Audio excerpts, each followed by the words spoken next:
नारायणः परो व्यक्तात् अण्डमव्यक्तसम्भवम् अण्डस्यान्तस्त्विमे लोकाः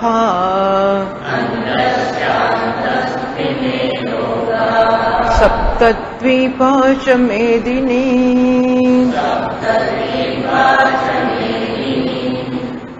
ભગવાન ઉપદેશનો આરંભ બીજા અધ્યાયના 11મા શ્લોકથી કર્યો. અશોચ્યાનન્વ શોચસ્તમ પ્રજ્ઞાવાદાંશ ભાષસે ગતાસુ ન ગતાસુંશ્ચ ન અનુશોચંતી પંડિતાઃ. તો વાતો તો મોટી પંડિત જેવી કરે છે, પરંતુ પંડિત લોકો ગત અસુન અને અગત અસુન, જેના પ્રાણ ચાલ્યા ગયા છે અને જેના પ્રાણ જવાના હજુ બાકી છે, એટલે કે જે મરવાના બાકી છે, એમને માટે કંઈ શોક તો કરતા નથી અને તો શોક કરે છે. કુતસ્તે અશોચ્યા.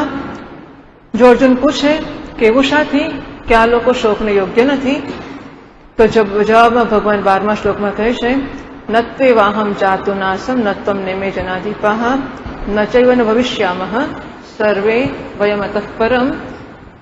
તો એવું ક્યારેય નહોતું કે જ્યારે હું નહોતો.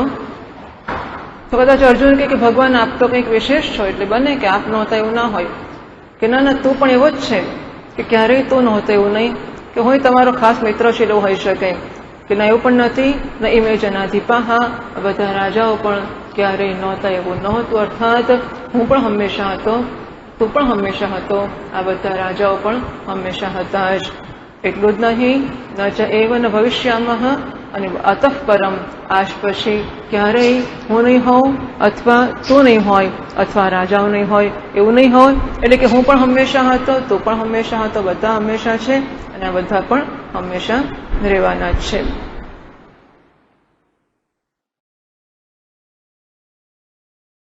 સાથે એવું આત્મદૃષ્ટ્યા, આત્માની દ્રષ્ટિએ આ બધા નિત્ય છે. તો પછી બહુવચન શા માટે વાપર્યું? તો કહે છે ભાષ્યકાર મહારાજ, દેહ ભેદાનુવૃત્ત્યા બહુવચનમ. દેહ અનેક છે એને સ્વીકારીને ઘડી પર ભગવાને બહુવચન વાપર્યું છે. ન આત્મવિદ અભિપ્રાયણ, આત્મા અનેક છે એવું કહેવાનો ભગવાનનો ઈરાદો નથી. તત્ર કથમ ઇવ નિત્ય આત્મા, તો આત્મા નિત્ય છે કોની જેમ સમજાવવાને માટે કહે છે, દેહિનઃ અસ્મિન દેહે યથા કૌમારમ યૌવનમ જરા તથા દેહાંતર પ્રાપ્તિ તત્ર ધીરઃ ન મુહ્યતિ. જેવી રીતે અસ્મિન દેહે, આ દેહમાં કુમાર અવસ્થા, યુવાવસ્થા અને વૃદ્ધાવસ્થા આવે છે અને જાય છે, અને હું તો એવો જ રહું છું જે મારા હોવામાં જ અવસ્થાઓ આવે ને જાય છે. તેવી રીતે બસ. તો જેવી રીતે બાળક મટીને હું યુવાન થયો તો મને નથી થતું કે મરી ગયો છું અને મારે રડવું જોઈએ, કે શોક સભા ભરવી જોઈએ, કે બેસણું રાખવું જોઈએ. કેમ બેસણું રાખ્યું? કે પેલો બાળક મરી ગયો, યુવાન થઈ ગયો હવે. એટલે બાળક મરીને યુવાન થાય તો બેસણું રાખતા નથી કે શોક સભા રાખતા નથી. એવી જ રીતે આ એક શરીર છૂટે અને નવું શરીર આવે તો એને માટે પણ શોક સભા ભરવાની કોઈ જરૂર નથી. જે ધીર પુરુષ છે એ આ બાબતમાં મોહિત થતો નથી. યદ્યપિ આત્મવિનાશ નિમિત્તો મોહો ન સંભવતી. ચાલો એમ રાખો કે આત્મા નિત્ય છે અને માટે આત્મા મરશે એને ધ્યાનમાં લઈને શોક કરવાની જરૂર નથી. ચાલો એ તો ઘડીભર સ્વીકારી લઈએ, પરંતુ કોને માટે? વિજાનતઃ, જે આત્માને જાણે છે એને માટે. તો એ તો મને જ્ઞાન થઈ ગયું કે આત્મા નિત્ય છે, એટલે આત્મા નિત્ય છે એવું જાણનારને શોક ના હોય તો સમજી શકાય. પરંતુ આ તો ઠંડી ગરમી લાગે તો શોક થાય કે ના? આટલો બધો તાપ લાગતો હોય અને એવા તાપમાં ભણવું પડતું હોય તો પછી એનો તો શોક થાય જ ને. ચાલો બીજો શોક ના. આત્માને, અમે ક્યાં આત્માને રડીએ છીએ? અમે તો અમને જ રડીએ છીએ કે ઠંડી ગરમી લાગે છે. એનો શોક તો કરવો કે ના કરવો? ભગવાન કહે છે, ભાષ્યકાર મહારાજે કહ્યું, લૌકિકો દૃશ્યતે સુખ વિયોગ નિમિત્તો મોહ દુઃખ સંયોગાદિ નિમિત્તશ્ચ શોક. તો સુખનો વિયોગ થવાના નિમિત્તે મોહ જન્મે છે અને દુઃખનો સંયોગ થવાના નિમિત્તે શોક જન્મે છે. આવું જો અર્જુન પૂછતો હોય તો એના જવાબમાં કહ્યું, માત્ર સ્પર્શાસ્તુ કૌંતેય, તો ઇન્દ્રિયો અને વિષયોના જે સ્પર્શ કે સંયોગ થાય છે એને કારણે શીત ઉષ્ણ કે સુખ દુઃખ જન્મે છે. તો આની તો કોઈ વ્યવસ્થા છે જ નહીં. શીતમ કદાચિત સુખમ કદાચિત દુઃખમ. ઠંડી હોય એટલે સુખ લાગે કે ઠંડી હોય એટલે દુઃખ લાગે. માની લો કે આટલી ગરમીમાં તો આ જગ્યાએ, એક તો આ જગ્યાએ આવવું જ ના જોઈએ. પહેલી વાત તો એવી કે આ જગ્યા જ ખોટી છે. ના પણ જગ્યા તો બહુ સરસ છે, મંદિર સરસ છે, હોલ સરસ છે, મકાનો સરસ છે, રૂમ તો કમસે કમ સરસ છે, એટલે એટલું તો શાંતિ કે રૂમ સરસ છે એ બધું તો ખરું, પણ આ સિઝનમાં ના આવવું જોઈએ. મને લાગે છે કે ઠંડીમાં આવવું જોઈએ. એટલે હવે આપણે ઠંડીમાં આવવાનો વિચાર કરીએ ત્યારે ખબર પડે કે ઠંડી કેવી હશે. જેવી ગરમી હોય ને એવી જ કાતિલ ઠંડી પણ હશે. ઠંડી હોય તો નવાનું પાણી ગરમ જોઈએ ત્યાંથી શરૂ થઈ જાય, અને જેને ગરમ સામાન્ય રીતે ઠંડુ ચાલતું હોય એને પણ એ વખતે ગરમ જોઈએ. એટલે ગરમ નાહવાને માટે નાહવા માટે ગરમ પાણી જોઈએ. ત્યાંથી પછી સુવા માટે પણ આવું ના ચાલે, પછી ઓઢવા માટે બધાને કાપડા જોઈએ પાછા, એટલે બધી વ્યવસ્થા કરવી પડે. એટલે એ બધી વસ્તુઓ લાવવી પડે. તો એ દ્રષ્ટિએ પણ જોવા જઈએ તો ઠંડી આવશે. અત્યારે એમ લાગે કે ઠંડી હોય તો બહુ સારું, શિયાળામાં આવે બહુ સારું, પરંતુ જો આપણે શિયાળામાં આવીએ તો એમ લાગશે કે ના આના કરતાં પેલું વધારે સારું હતું. તો મને કહો કે ઠંડુ સારું કે ગરમ સારું? સુખ કોને કહેવાય? ઠંડાને સુખ કહેવાય અને ગરમને દુઃખ કહેવાય. એવું ખરું કે ગરમને સુખ કહેવાય અને ઠંડાને દુઃખ કહેવાય? આવી કોઈ વ્યવસ્થા જ નથી કે કોને સુખ કહેવું. અને એટલે શીતમ કદાચિત સુખમ કદાચિત દુઃખમ. ઠંડી વસ્તુ હોય એ ક્યારેક દુઃખ આપે અને ક્યારેક સુખ આપે. તથા ઉષ્ણમ આપે અન્યત સ્વરૂપમ. ગરમની પણ એવી જ છે વ્યવસ્થા. એને માટે ક્યારેક ગરમ સુખ આપે અને ક્યારેક દુઃખ આપે. સુખ દુઃખે પુનઃ નિયત રૂપયતઃ ન વ્યભિચારતઃ. પણ એટલું ખરું કે સુખ કે દુઃખ કશુંક તો આવવાનું જ છે, એ નક્કી છે. સુખ જ આવશે કે દુઃખ જ આવશે અમુક સંજોગોમાં એ વ્યવસ્થા નથી, પણ સુખ કે દુઃખ કશુંક આવશે જ, તે તો નક્કી છે, જેમાં કોઈ વ્યભિચાર નથી. અતઃ તાભ્યમ પૃથક શીતોષ્ણયોઃ ગ્રહણમ. ભાષ્યકાર મહારાજે શીતોષ્ણ અને સુખ દુઃખ એ બંનેનું જુદું ગ્રહણ કર્યું છે ભગવાને. તો શીતોષ્ણ સુખ દુઃખદાહ. તો શીત અને ઉષ્ણ સુખ દુઃખ બંને ભગવાને જુદા શા માટે કયા? એટલા માટે કે શીત ઉષ્ણમાં શીત એટલે સુખ અને ઉષ્ણ એટલે દુઃખ, એવી કોઈ વ્યવસ્થા નથી. એટલે સુખ દુઃખ તો આવ્યા જ કરશે એમ કરીને બંને જુદા ગ્રહણ કર્યા છે ભગવાને. આગમાં પાઈનઃ અનિત્યાહ. આવવું અને જવું એમનો સ્વભાવ છે.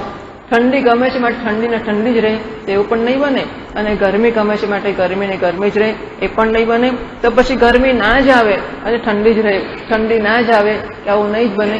આવશે પણ ખરું જ અને જશે પણ ખરું જ, એ આપણા હાથમાં જ નથી. આવવું અને જવું તેમનો સ્વભાવ છે.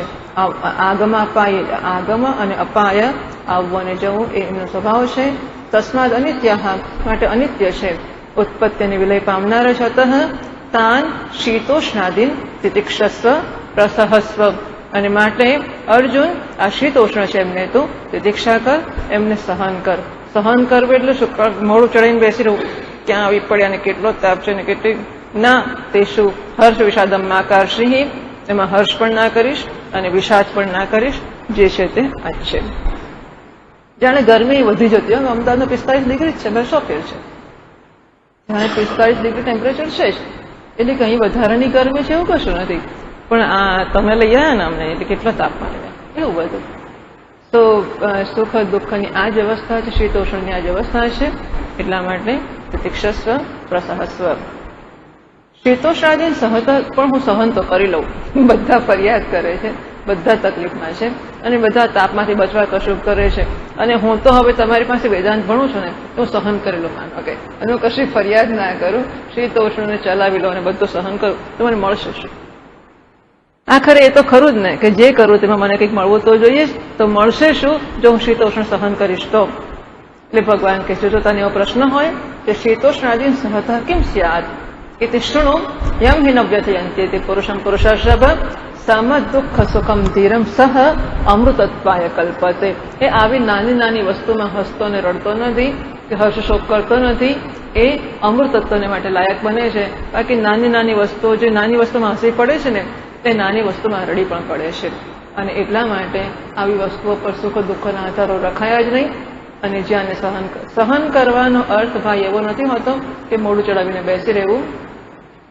આપણા પૂજ્ય સ્વામીજી મહારાજ કહે છે કે સામાન્ય રીતે બધા એમ કહે છે, what can't be cured should be endured. જે વસ્તુને આપણે ઉપાય ના કરી શકતા હોય એને સહન કરવું જોઈએ. ના, not endured, it should be accepted cheerfully. આપણને જે ગમતું ના હોય એને બદલવાનો પૂરતો પ્રયત્ન કરવો, પણ પ્રયત્ન કર્યા પછી જણાય કે એ વસ્તુને બદલી શકાતી નથી જ, તો એનો પ્રસન્નતાપૂર્વક સ્વીકાર કરવો. ઈચ્છીએ કે ભાઈ બારી પર કંઈક થાય તો સારું, ચાદર નથી તો શું, તો પછી પ્રસન્ન નથી, કઈ વાંધો નહીં, ચાલો તો આગળ ચાલીએ. અરે રે ચાદર નથી, ચાદર નથી, ચાદર તો એને કંઈ કકડાટ કરવાની જરૂર નથી. થઈ શકતો હોય તો પ્રયત્ન કરવો જોઈએ, કારણ કે માથું દુખશે તો પછી આપણે બધું પૂરું થઈ જશે. એટલા માટે એને બચાવવાનો ગંભીર પ્રયત્ન આપણે કરવો જોઈએ. પણ પ્રયત્ન કર્યા પછી પણ જણાય કે ભાઈ હવે કશું થઈ શકતું નથી આની બાબતમાં, અને આ જ છે, તો એને પ્રસન્નતાપૂર્વક સ્વીકાર કરવો, એને તિતિક્ષા કહે છે. તિતિક્ષા કે સહન કરવું એટલે બળ્યા કરવું એવું નથી. આપણે સહન કરવાનું એવું સમજીએ છીએ કે ચૂમાઈને રહી જઈએ અને પછી અંદર બળ્યા કરીએ ને એવું બધું. સહન કરવું એટલે પ્રસન્ન સ્વીકાર કરવો. એવું જે કરે છે એ અમૃતત્વને માટે લાયક બને છે. અમૃતત્વનો અર્થ કરે ભાષ્યકાર મહારાજ, અમૃતત્વાય મોક્ષાય ઇત્યર્થ, એ મોક્ષ પ્રાપ્તિ માટે યોગ્ય બને છે. ઇતશ્ચ શોક મોહ અકૃત્વા શીતોષ્ણાદિ સહનમ યુક્તમ, અને વળી આ કારણથી પણ શીત અને ઉષ્ણ એટલે શોક અને મોહ કર્યા વગર શીત અને ઉષ્ણને સહન કરવા જોઈએ. એ કહે છે 16મા શ્લોકમાં, ન અસત વિદ્યતે ભાવ, જે અસત છે એનું ક્યારેય ભાવ કે અસ્તિત્વ હોતું નથી. ન અભાવ વિદ્યતે સત, અને જે સત છે એનો ક્યારેય અભાવ જોવા મળતો નથી. ઉભયો અંતઃ દૃષ્ટ અનયો તત્વદર્શિભિઃ, તત્વદર્શી કે જ્ઞાની લોકોએ આ બંનેના સિદ્ધાંત, બંનેના નિર્ણયને, બંનેના તત્વને જોયું અને જાણ્યું છે. જે નથી તે નથી જ, અને જે છે તે છે જ. જે છે એ નથી નહીં થાય, જે નથી એ છે નહીં થાય. વિકાર વ્યભિચારતી, જે વિકાર છે એ હંમેશા વ્યભિચાર પામવાનો જ છે, અને જે વિકાર પામતો હોય વ્યભિચારી હોય માટે એ અસત્ય છે જ નહીં. સર્વ વિકાર કારણ વ્યતિરેકેણ અનુપલબ્ધે અસત જન્મ પ્રધ્વંસાભ્યામ પ્રાગુર્ધમ ચ અનુપલબ્ધે વગેરે વગેરે. તસ્માત દેહાદેહ દ્વંદ્વસ્ય ચ સકારણસ્ય અસત ન વિદ્યતે ભાવ. માટે અર્જુન, આ દેહાદિનોય ભાવ નથી, એ પણ અસત જ છે, અને એને પ્રાપ્ત થતા જે દ્વંદ્વ છે, દ્વંદ્વ એટલે ઇન્દ્રિય મન વગેરેને પ્રાપ્ત થતા દ્વંદ્વ, એના કારણ એટલે કે પૃથ્વી વગેરે ભૂતો, આ બધાનો ભાવ છે જ નહીં. આવો નિર્ણય તત્વદર્શી લોકોએ કર્યો છે. તત્વદર્શી કોને કહેવાય? તત્ ઇતિ સર્વનામ. તત્ એ સર્વનામ છે, ઇટ્સ અ પ્રોનાઉન. જોડે જોડે એમ પણ કહેવાય સર્વસ્ય નામ, એ સર્વનું નામ છે. તત્ એ સર્વનામ કે પ્રોનાઉન છે, સાથે સાથે એ સર્વનું નામ છે એમ પણ કહી શકાય. અને સર્વ કોણ છે? ઉપનિષદે કહ્યું સર્વમ ખલુ ઇદમ બ્રહ્મ, સર્વ તો બ્રહ્મ છે. એનો અર્થ કે તત્ છે, એટલે સમજ પડી. સર્વ એ બ્રહ્મ છે, અને સર્વ એ તત્ છે, એટલે તત્ એટલે સર્વ, સર્વનામ. તત્ એટલે સર્વ, અને સર્વ એટલે બ્રહ્મ. એનો અર્થ કે તત્ એ બ્રહ્મનું નામ છે.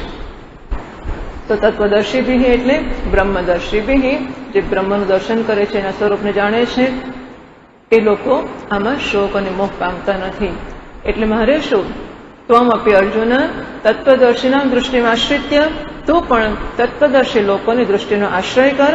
શોકમ મોહમ ચહિત્વા, શોક અને મોહનો ત્યાગ કર, અને શીતોષ્ણાદિની નિયત અનિયત રૂપાણી દ્વંદ્વાની, આ શીત અને ઉષ્ણ છે જેના સ્વરૂપો નિયત અને અનિયત રૂપાણા છે, એવા દ્વંદ્વોને વિકારોયમ અસન્નેવ, આ વિકાર છે માટે અસ્તિત્વ ધરાવતો જ નથી.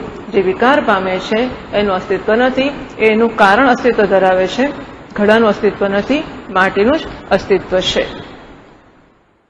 મરીચી જલવત મિથ્યાવભાસતે, મરીચી જળ એટલે કે મૃગ તૃષ્ણાની જેમ એ તો મિથ્યા જ ભાસે છે.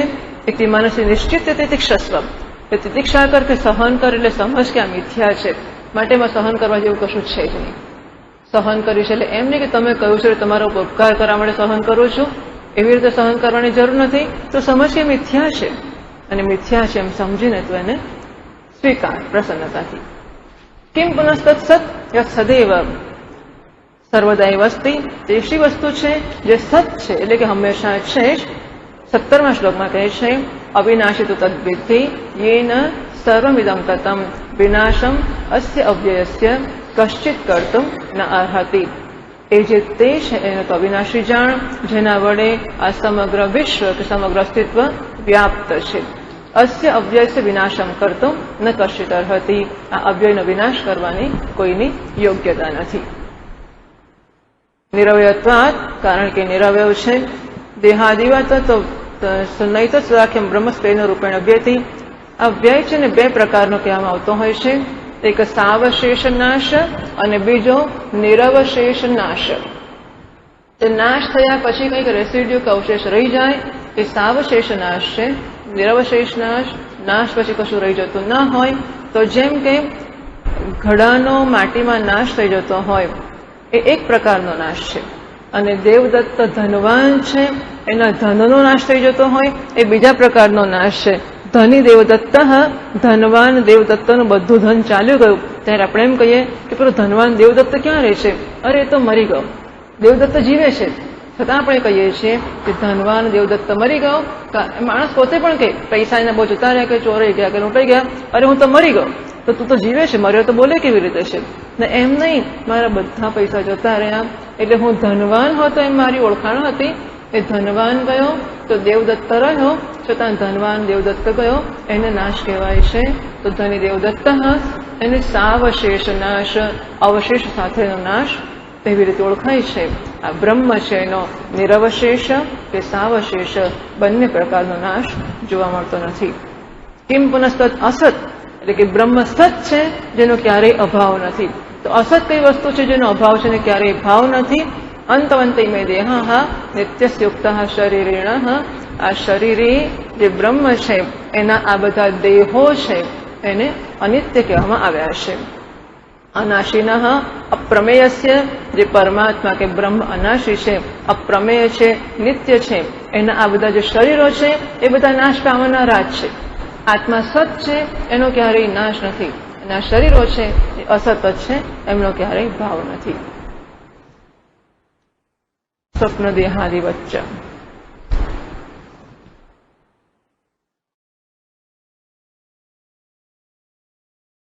યસ્માદેવમ નિત્ય અવિક્રિયશ્ચાત્મા.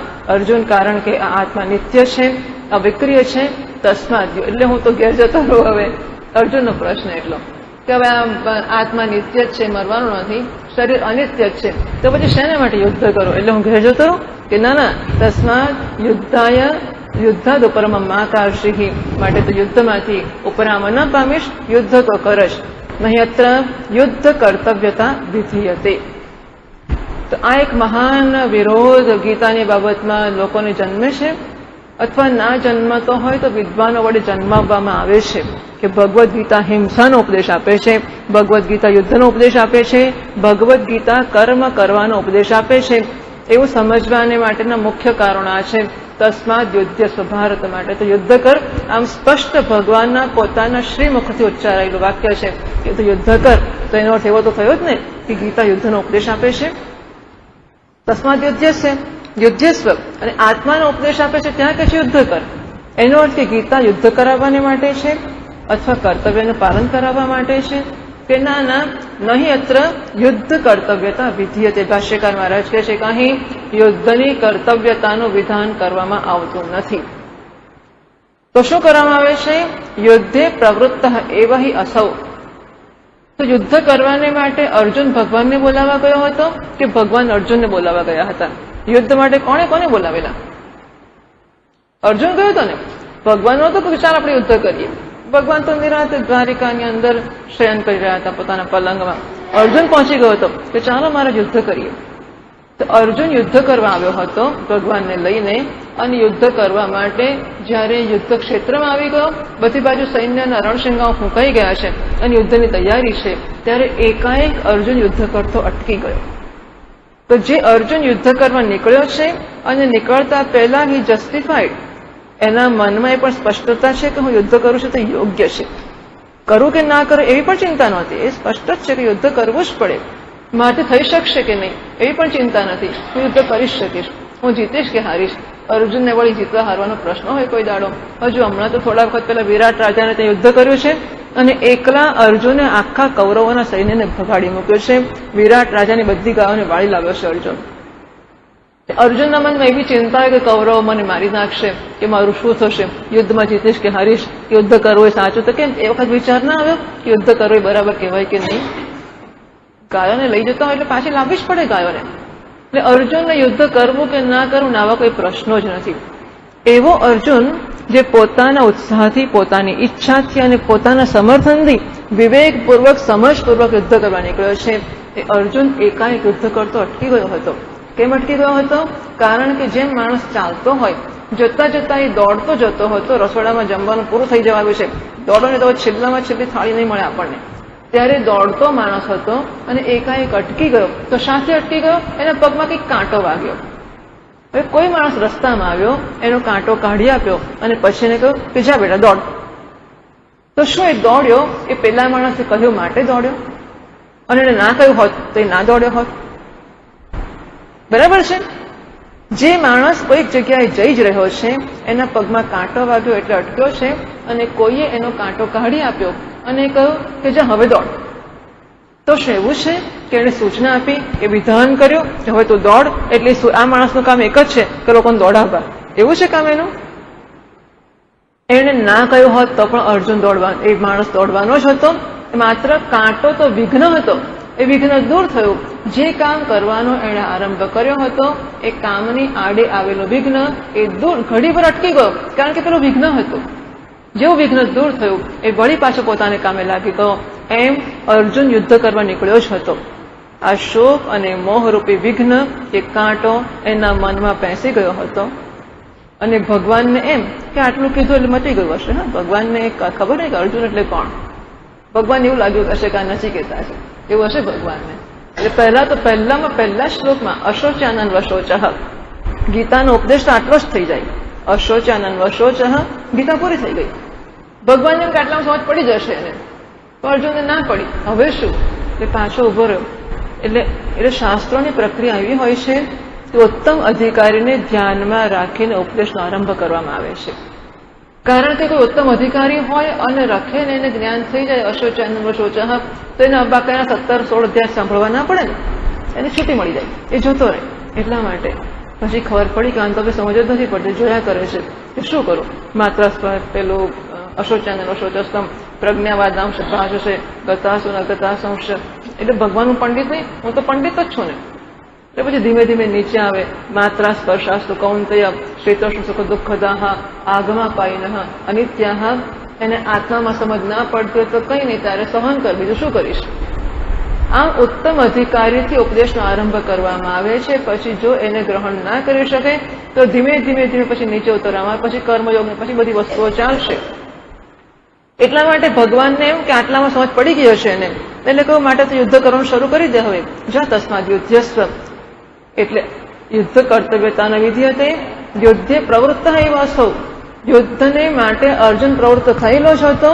અને તે શોક મોહ પ્રતિબદ્ધ તૂષ્ણીમ આસ્તે, એ શોક અને મોહથી અત્યારે પ્રતિબદ્ધ થઈ ગયો હતો અને ચૂપચાપ બેસી ગયો હતો.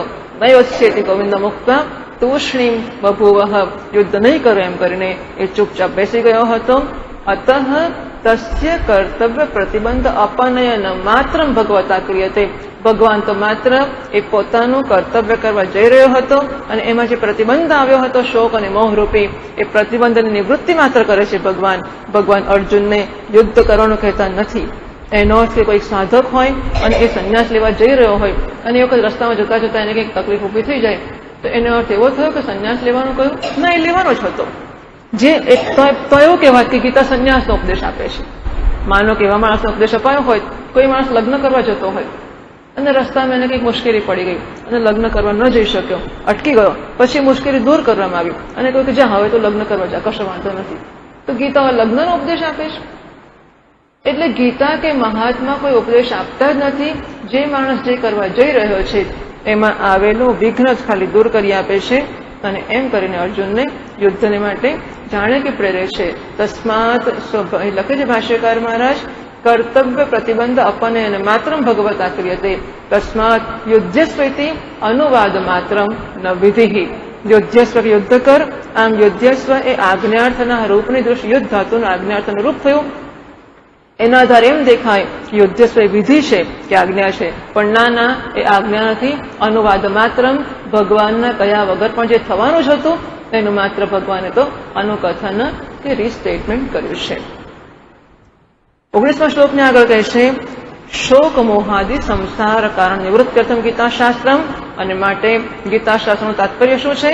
શોક અને મોહરૂપી જે સંસારનું કારણ છે એની નિવૃત્તિ કરવી, એટલું જ ગીતાશાસ્ત્રનું તાત્પર્ય છે. ન પ્રવર્તકમ, ગીતા માણસને કશામાં પ્રવૃત્ત કરતી જ નથી. જે માણસ જે કરવા જઈ રહ્યો છે અને શોક મોહનો પ્રતિબંધ આવ્યો છે, એ શોક અને મોહ દૂર કરશો, પાછો જે કરતો હશે એ કરશે. પણ એમાં ગીતા કોઈને તમે શું કરો અથવા આ કરો કે પેલું ના કરો એવું કહેતી નથી. તો ગીતાશાસ્ત્ર પ્રવૃત્તિ શાસ્ત્ર નથી. ગીતાશાસ્ત્ર શોક અને મોહની નિવૃત્તિ કરનારું નિવૃત્તિ શાસ્ત્ર છે. એતસ્ય અર્થ સાક્ષીભૂતે રુચૌ આનનાય ભગવાન. તમે આવો અર્થ કેમ કાઢ્યો? અથવા ભગવાને આવું કેમ કર્યું કે અર્જુનને માત્ર નિવૃત્તિનો જ ઉપદેશ આપ્યો અથવા જે કંઈ કરતો તેનો પ્રતિબંધ જ દૂર કર્યો? એવું કહેવાનું કારણ શું છે? કારણ કે ઉપનિષદોમાં આવું કહ્યું છે એટલા માટે. એટલે બે રુચાઓ એટલે કે કઠોપનિષદના બે મંત્ર અહીં અર્થતઃ ઉદ્ધૃત કરે છે.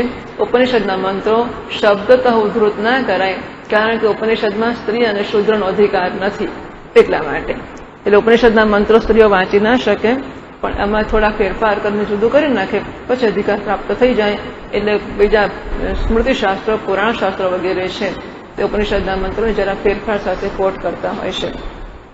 યૈનમ વેત્તિ હંતારમ યશ્ચૈનમ મન્યતે હતમ ઉભૌતમ ન વિજાનીયઃ નાયમ હંતિ ન હન્યતે યત્ મન્યસે યુદ્ધે ભીષ્માદેહ મયા હન્યન્તે. અર્જુન, તું જે માને છે યુદ્ધમાં ભીષ્મ વગેરે મારા વડે હણાશે, અહમેવ તેષામ હંતા, અને હું એમનો હણનારો બનીશ, એમને મારી નાખીશ અને ભીષ્મ દ્રોણ મારા વડે મરી જશે. હે અર્જુન, આવું તું જે માને છે એશા બુદ્ધિ મૃષા એવતે, આવી તારી જે બુદ્ધિ છે એ તો કેવળ મિથ્યા છે. કથમ, શા માટે? કારણ કે ઉપનિષદ કહે છે હંતા ચેત મન્યતે હંતુમ હતશ્ચેત મન્યતે હતમ ઉભૌતૌ ન વિજાનીતઃ નાયમ હંતિ ન હન્યતે. જે એમ માને છે કે હું એને હણું છું, હું હણનારો છું, અથવા એ હણાનારા છે, એટલે કે હું હણવાની ક્રિયાનો કરતા છું અને એ ક્રિયાનું કર્મ છે, અથવા કોઈ પણ ક્રિયાનો હું કરતા છું અને બીજો કર્મ છે, આવું જે માને છે એ બંને જણા સમજતા જ નથી કે હણવાનું ને હણાવવાનું, કરતા ને કરવાનું એ પોતાનું સ્વરૂપ શું છે. કેમ? કારણ કે અયમ આત્મા ન હંતિ ન હન્યતે. આત્મા હણતો પણ નથી અને હણાતો પણ નથી. ન જ્ઞાતવંતો અવિવેકેન આત્માનમ અહમ પ્રત્યય વિષયમ હંતા અહમ હતઃ અસ્મીતિ અહમિતિ દેહ હનનેન આત્માનમ અહમ પ્રત્યય વિષયમ યો વિજાનીતઃ. તો શરીર મરે છે ત્યારે કહે છે હું મરી જાઉં છું, અને શરીર મારે છે ત્યારે કહે છે કે હું મારું છું. આમ એ સ્વરૂપને જાણતા જ નથી. યસ્માત અયમ આત્મા ન હંતિ ન હન્યતે હનન ક્રિયાયા કરતા ન ભવતિ ન હન્યતે ન ચ કર્મ ભવતિ. કેમ એવું છે? અવિક્રિયત્વાત, કારણ કે આત્મા અવિક્રિય છે. કથમ અવિક્રિય આત્મા? તો આત્મા અવિક્રિય છે એવું શાથી? એ બીજા મંત્રમાં સમજાવે છે. ન જાયતે મ્રિયતે વા વિપશ્ચિત, એ ઉપનિષદનો મંત્ર છે. અહીં કહે છે ન જાયતે મ્રિયતે વા કદાચિત નાયમ ભૂત્વા અભવિતા વા ન ભૂયઃ અજઃ નિત્યઃ અયમ શાશ્વતઃ પુરાણઃ ન હન્યતે હન્યમાને શરીરે. આ આત્મા છે એ ક્યારેય જન્મતો નથી, ક્યારેય મરતો નથી, ક્યારેય નહોતો અને હવે અસ્તિત્વમાં આવશે એવું પણ નથી. જન્મ્યું ત્યારે કહેવાય કે જો પહેલા ન હોય અને પછી અસ્તિત્વમાં આવે. તો આત્મા પહેલા નહોતો એવું નથી, માટે એનો જન્મ નથી. મર્યો ક્યારે કહેવાય કે પહેલા હોય અને પછી ના હોય એવું બને. આત્મામાં એવું પણ બનતું નથી કે પહેલા હોય અને પછી ના હોય, માટે આત્મા તો આત્મા એ પહેલા નહોતો અને પછી થયો એવું પણ નથી, એટલે કે જન્મ પણ નથી, હતો અને પછી બંધ થઈ ગયો એવું પણ નથી, એટલે કે મૃત્યુ પણ નથી. આત્માનો જન્મ અને મૃત્યુ નથી. જો જન્મ મૃત્યુ ના હોય તો જાયતે પછી અસ્તિ, વર્ધતે, વિપરિણમતે, અપક્ષયતે, વિનશ્યતિ, વચ્ચેના વિકારો પણ આત્મામાં નથી. એટલે આત્મામાં એક પણ પ્રકારનો વિકાર નથી. અજહ એ જન્મ વગરનો છે, નિત્ય છે, શાશ્વત છે, પુરાણ છે. ન હન્યતે હન્યમાને શરીરે, એ શરીરના હણાવાની સાથે હણાતો નથી.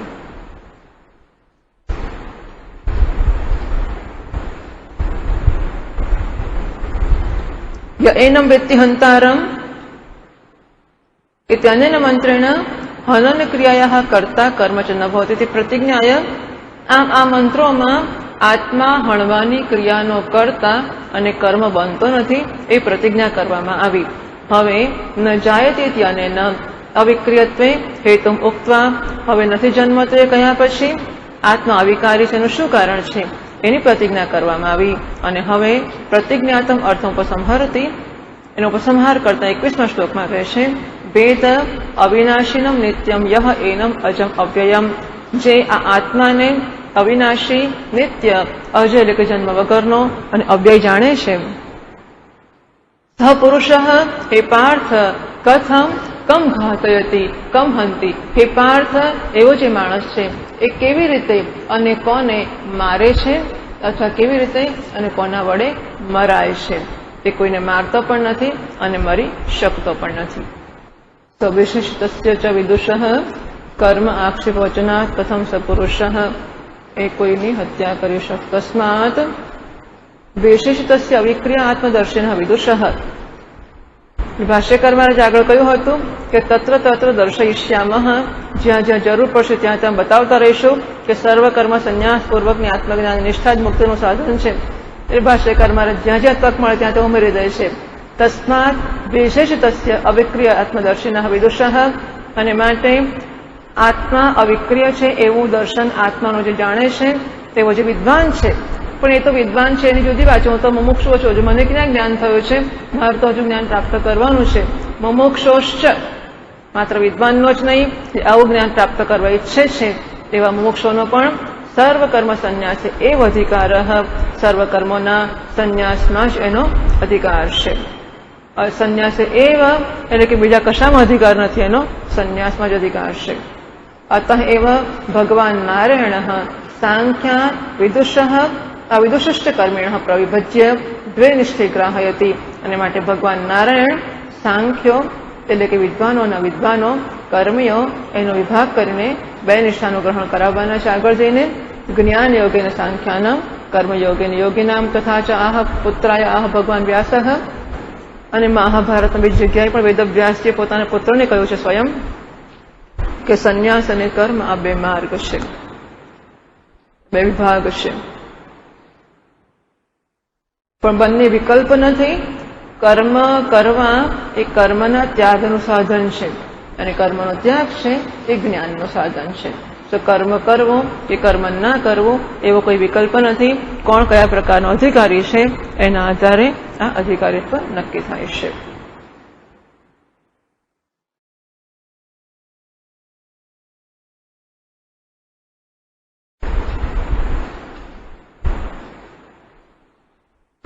તસ્માત ગીતા શાસ્ત્ર આત્મજ્ઞાનવતઃ ગીતા શાસ્ત્રમાં જે આત્મજ્ઞાની છે એનો સંન્યાસ એવ અધિકાર એનો સંન્યાસમાં જ અધિકાર છે।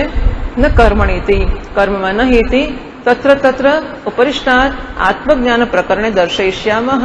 આ તો હજુ અત્યારે કહ્યું છે પણ આગળ જ્યાં જ્યાં આત્મજ્ઞાનનું પ્રકરણ આવશે ત્યાં ત્યાં અમે દર્શાવતા રહીશું કે જ્ઞાની પુરુષનો અને મોક્ષનો બંનેનો સર્વકર્મના સંન્યાસમાં જ અધિકાર છે અને બીજા કશામાં અધિકાર નથી।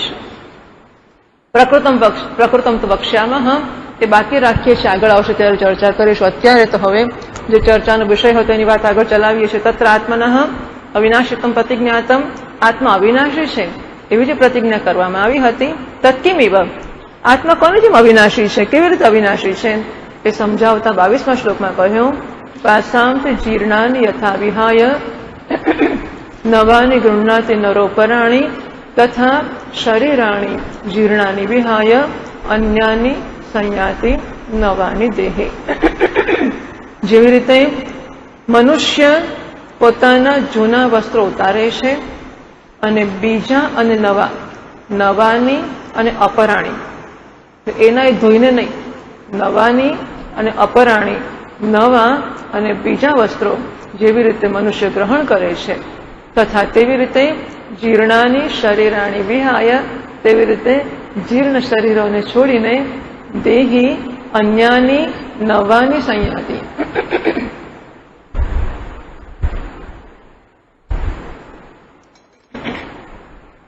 તેવી રીતે દેહી બીજા અને નવા શરીરો ગ્રહણ કરે છે. એટલે જીવાત્માને હવે એ કપડાં જૂના ક્યારે થયા કહેવાય? અઠવાડિયું અહીંયા રહીને જઈએ આપણે અને પછી કપડાનો રંગ જરા માટી જેવો થઈ ગયો હોય તો ઘેર જઈને કાઢી નાખીએ. પછી હવે આવા કપડાં કે પહેરાય આપણાથી નાશ પહેરાય ને, એટલે એક માણસ એને કાઢી નાખે, એકથી વધારે કાઢી નાખે. અને કેટલાક વિચારે કે એમાં કાઢી છે ને નાખવાનું, રંગ જરા આવો તો શું થઈ ગયું, એટલે આમ એવું ઓફ વ્હાઇટ કલરના કપડાં લીધેલા આપણે એવું માનવાનું, એમ પહેરાય. બીજો કે જયારે ડ્રાય સરખા ધોબીને એકવાર આપી દઈશું ચોખ્ખા થઈ જશે, એમાં શું કે ફેંકી થોડા દેવાય. તો હવે ધૂળવાળા કે મેલા કપડાં થયા એને ફેંકી જ દેવા અને નવા અને બીજા ગ્રહણ કરવા જ, એવો કોઈ નિયમ ખરો કે નહીં? એવું કોણે એવું કરવું જોઈએ કે ફેંકી દેવા, અને કોણે એવું કરવું કે રાખી મૂકવા? બસ એની મરજીની વાત છે. એ દરેક પહેરનારની ફેન્સી છે કે એને કાઢી નાખવાનું કે ફેંકી દેવાનું મન થાય, અથવા રાખવાનું મન થાય, કે સરખા ધોવાનું મન થાય. બીજો કે મેલા તો મેલા, એમાં જો કપડાં છે ને હવે તો એ કશું ના કરે, એવું પણ બને, ગમે તે થઈ શકે. તો પહેરનારની ફેન્સી પહેરનારના તરંગ પર આધાર રાખે છે. એમ આ શરીર માણસનું બધું જીવનું શરીર જતું રહે. ઘણી વાર કે 5 જ વર્ષનો છોકરોને આવું થયું, આપણે દુઃખી થઈ, આપણે રડીએ કે ભગવાન કેટલો ક્રૂર છે કે 5 વર્ષના બાળકનું મૃત્યુ થયું. અરે 2 વર્ષનો 1 વર્ષનો આટલું નાનું ઘરમાં સંતાન હતો નહીં, અને કેટલી બાધા આખડી કરીને માંડ માંડ માંડ માંડ એક દીકરો ઘેર આવ્યો, એનો આનંદ માનીએ ના માનીએ દીકરો જતો રહ્યો. આપણને કોઈ માણસ કે દુશ્મન પણ ક્રૂરતા ના દાખવે એવી ક્રૂરતા ભગવાને દાખવી એવું લાગે ઘણી વાર. તો એ જીવ છે એનું જૂનું શરીર ગયું, એની જવાબદારી કોની? ભગવાનની. જીવનું શરીર ગયું એ જવાબદારી કોની? મેં કપડાં ફેંકી દીધા તો એમાં એ જવાબદારી કોની? શિબિર માનો કે આ આશ્રમમાં શિબિર કર્યો તો આશ્રમની જવાબદારી, કે આશ્રમમાં જે જાય છે કપડાં ફેંકી દેશે એવું કહેવાય? સમજાય છે? માણસ અહીં ધારો કે 25, 30, 50 માણસ આવ્યા છે, અહીંથી 50 માણસ ગયા અને 50એ પોતાની રીતે પોતાના વસ્ત્રો વિશે નિશ્ચય કરે છે કે રાખવા ના રાખવા, ફેંકી દેવા, બદલવા, ધોવા, સારી રીતે ધોવા, ચલાવી લેવા, ગમે તે વસ્તુ નિશ્ચય કરે છે. એક માણસે એના ઘરમાં જઈને કપડાં ફેંકી દીધા તો એના ઘરના લોકો એમ કહી શકે કે આ જગ્યાએ શિબિરમાં ગયા હતા એટલે એ જગ્યા એવી છે કારણ કપડાં ફેંકી દીધા, એવું કહેવાય કે ના કહેવાય? એ કપડાં ફેંકી દેવાની જવાબદારી કોની છે? કોણે નક્કી કર્યું કે ફેંકી દેવા છે? કોણે નક્કી કર્યું? પહેરનારે નક્કી કર્યું છે. કોઈએ નક્કી નથી કર્યું. પહેરનાર એવું લાગે છે આ કપડાં તો પહેરાય જ નહીં, પ્રશ્ન જ નથી આવતો, ફેંકી જ દેવા પડે ને, નો વે, ચાલે જ નહીં, આ તો તમે લઈ જ જાઓ, નહીં જ જોઈએ મારે. એવી રીતે પેલો 1 વર્ષનું શરીર જે ધરાવે છે એ જીવ નક્કી કરે કે 1 વર્ષ થઈ ગયું આ શરીરને, હવે ક્યાં સુધી રાખવું છે?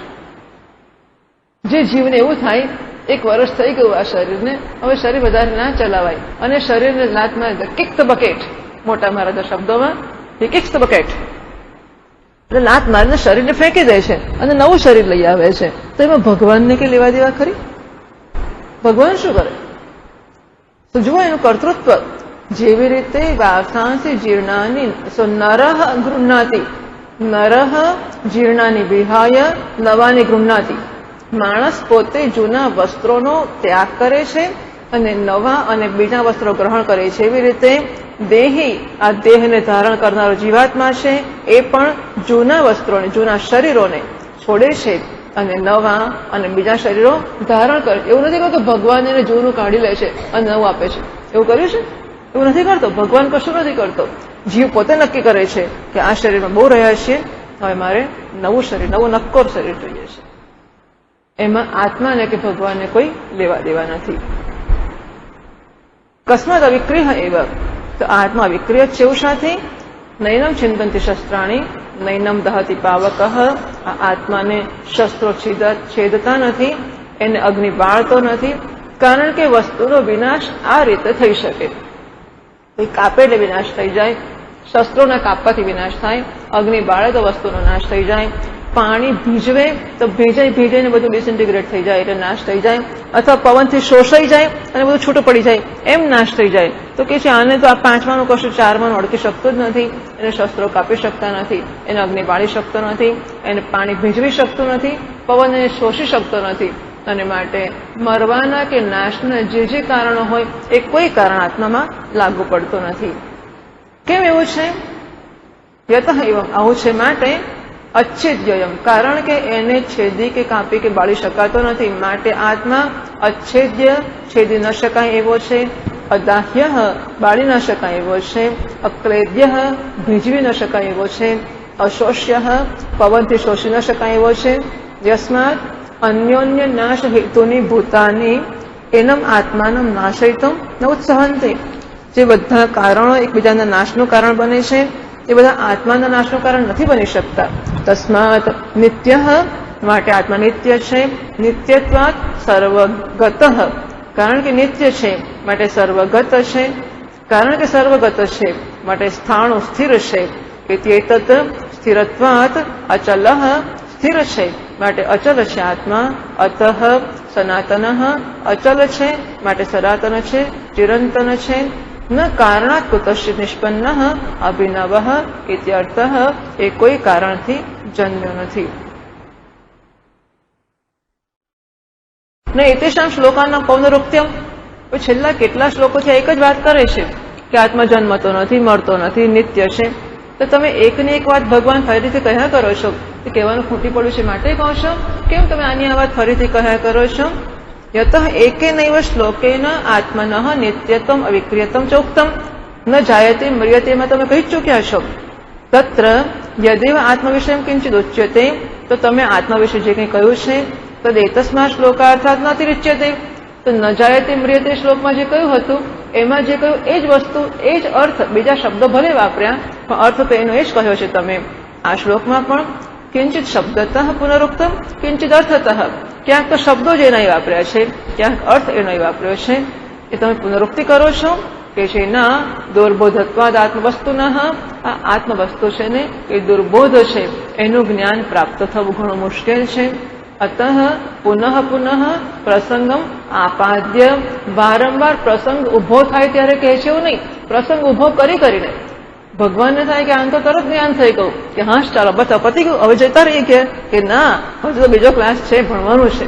બીજો થાય પાછો કહું જતો રહું કે ના હવે ત્રીજી વાર આવવાનું છે. ત્રીજો પછી જાઓ કે ના હજુ વિષ્ણુ સહસ્રનામનો પાઠ કરવાનો છે. એના પછી જવાનું કે એના જઈને પાછો આવવાનો, રાત્રે પ્રશ્નોત્તર છે. એટલે એને એમ કે હાશ છૂટ્યા, તો ના નથી છૂટતા, કારણ કે આત્મા દુર્બોધ છે અને આત્માનું જ્ઞાન થતું નથી. એટલા માટે પ્રસંગ ઉભા કરીને ભગવાન એક પછી નિમિત્ત કાઢ્યા જ કરે અને રોજ સંભળાય. હવે સમજ પડી જ ગઈ કે કર્મનો ત્યાગ કરવો જોઈએ, હવે નથી કરવાનો, થાય તે કરી લો, શું કરશો તમે? તો ભગવાનને સમજ નથી પડતી કે આ કર્મનો ત્યાગ નથી કરતો, તો આપણે સમજી જવું કે નહીં કરે. એ તો ભગવાન કોઈક દાડો સમજ પડશે અને કોઈક દાડો કરશે. ચાલો ક્યારેક એનું ભલું થશે, ક્યારેક અક્કલમાં ઉતરશે, ત્યાં બધું છોડીએ ક્યાં સુધી વળગી રહીશું? એટલે ફરી એને એમ કે ભગવાન સમજી જાય તો સારું, કે ચાલો હા શું કચકચ કરતા તો મટ્યા એટલું, પણ ના માટે ને ભગવાન ફરી ઊભું કરે. એટલે આપણને તો સંતોષ થઈ જતો હોય કે આપણને જ્ઞાને થઈ ગયું અને વૈરાગ્ય બધું. અમે તો બધું અનાસક્ત ભાવે જ કરીએ છીએ. ભગવાન નહોતા કરતા, એમણે આવડું મોટું યુદ્ધ કરી નાખ્યું અને કેટલો બધો ઉપદેશ આપ્યો. ભગવાન કર્મ કરતા હતા કે કર્મનો ત્યાગ કરતા હતા? ભગવાને શું કર્યું? કર્મ કર્યું કે કર્મનો ત્યાગ કર્યો? ભગવાને શું કર્યું? કર્મ કર્યું. અને મારા શંકરાચાર્ય મહારાજે કર્મ કર્યું કે ત્યાગ કર્યો? 32 વર્ષની ઉંમરમાં તો 3 વાર આખા ભારતની પગપાળા યાત્રા કરી અને આ મહારાજે તો 24 કલાકમાં કરી શકે માણસ એના કરતા ઘણું વધારે કામ 24 કલાકમાં કર્યું. કોઈ પણ માણસ કરી શકે 24 કલાકમાં, એના કરતા તો કેટલું વધારે કામ કર્યું. અને ડગલે ને પગલે સર્વકર્મ સંન્યાસાત એવું લખ કરીને શો હક છે લખવાનો? જે શંકરાચાર્ય મહારાજ સતત શંકરા ધ મિશનરી, એટલે મોટા મહારાજ એમને શું જોઈએ છે? Shankara the missionary. શંકરાચાર્ય એ તો મોટા પ્રચારક છે, મોટા મિશનરી છે. તો શંકરાચાર્ય મહારાજ કર્મનો સંન્યાસ કર્યો એમણે કે ના કર્યો? ના કર્યો, કર્મ જ કર્યો આખી જિંદગી સુધી. તો પછી આપણે કર્મ કરાય કે ના કરાય? કરાય જ ને. એમણે એવી રીતે જ કર્યું ને બધું. તો એમણે કેટલું, આપણે તો આટલું જ કરીએ જ ને. એમણે તો આટલું બધું કર્મ કર્યું. આ તો તમને પ્રશ્નો સુઝાડું છે કે આ પ્રશ્ન પૂછવાના, પ્રશ્નોત્તરમાં શું કરવાનું, આ પ્રશ્નો કહેવાય. આ જળશેનું છે ને પેલું આ પ્રશ્નો ના કહેવાય. આ પ્રશ્નો જો કર્મના ત્યાગની મહારાજ આટલી વાત કરતા હોય, એમણે આખી જિંદગી કર્મ કર્યું, આપણને કેમ કર્મ છોડવાનું કહેશે? બરાબર ને? દુર્બોધત્વાદ આત્મવસ્તુ આત્મવસ્તુ દુર્બોધ છે. પુનઃ પુનઃ પ્રસંગમાપાદ્ય, વારંવાર પ્રસંગો ઉભા કરીને શબ્દ પણ એકને એક જ વસ્તુ કયા કરે છે. એ જુદું ચોકલેટનું રેપર બદલી કાઢે ખાલી, બીજું કશું વસ્તુ તો એક બીજું હોય તો કે ને, બીજું કંઈક હોત તો કઈ રોજ જે ઉઠ્યા ત્યાંથી કર્મ સંન્યાસ અલ્યા ભાઈ સમજી ગયા, આગળ ચાલો ને. પણ પાછો કર્મ સંન્યાસ, કર્મયોગમાં કર્મ સંન્યાસ. પેલા વચ્ચેનું આવતું હોય એમાં કયો યોગ છે ભાઈ? ભગવદ્ ગીતામાં 3 ષટક છે. પહેલો ષટક કયું છે?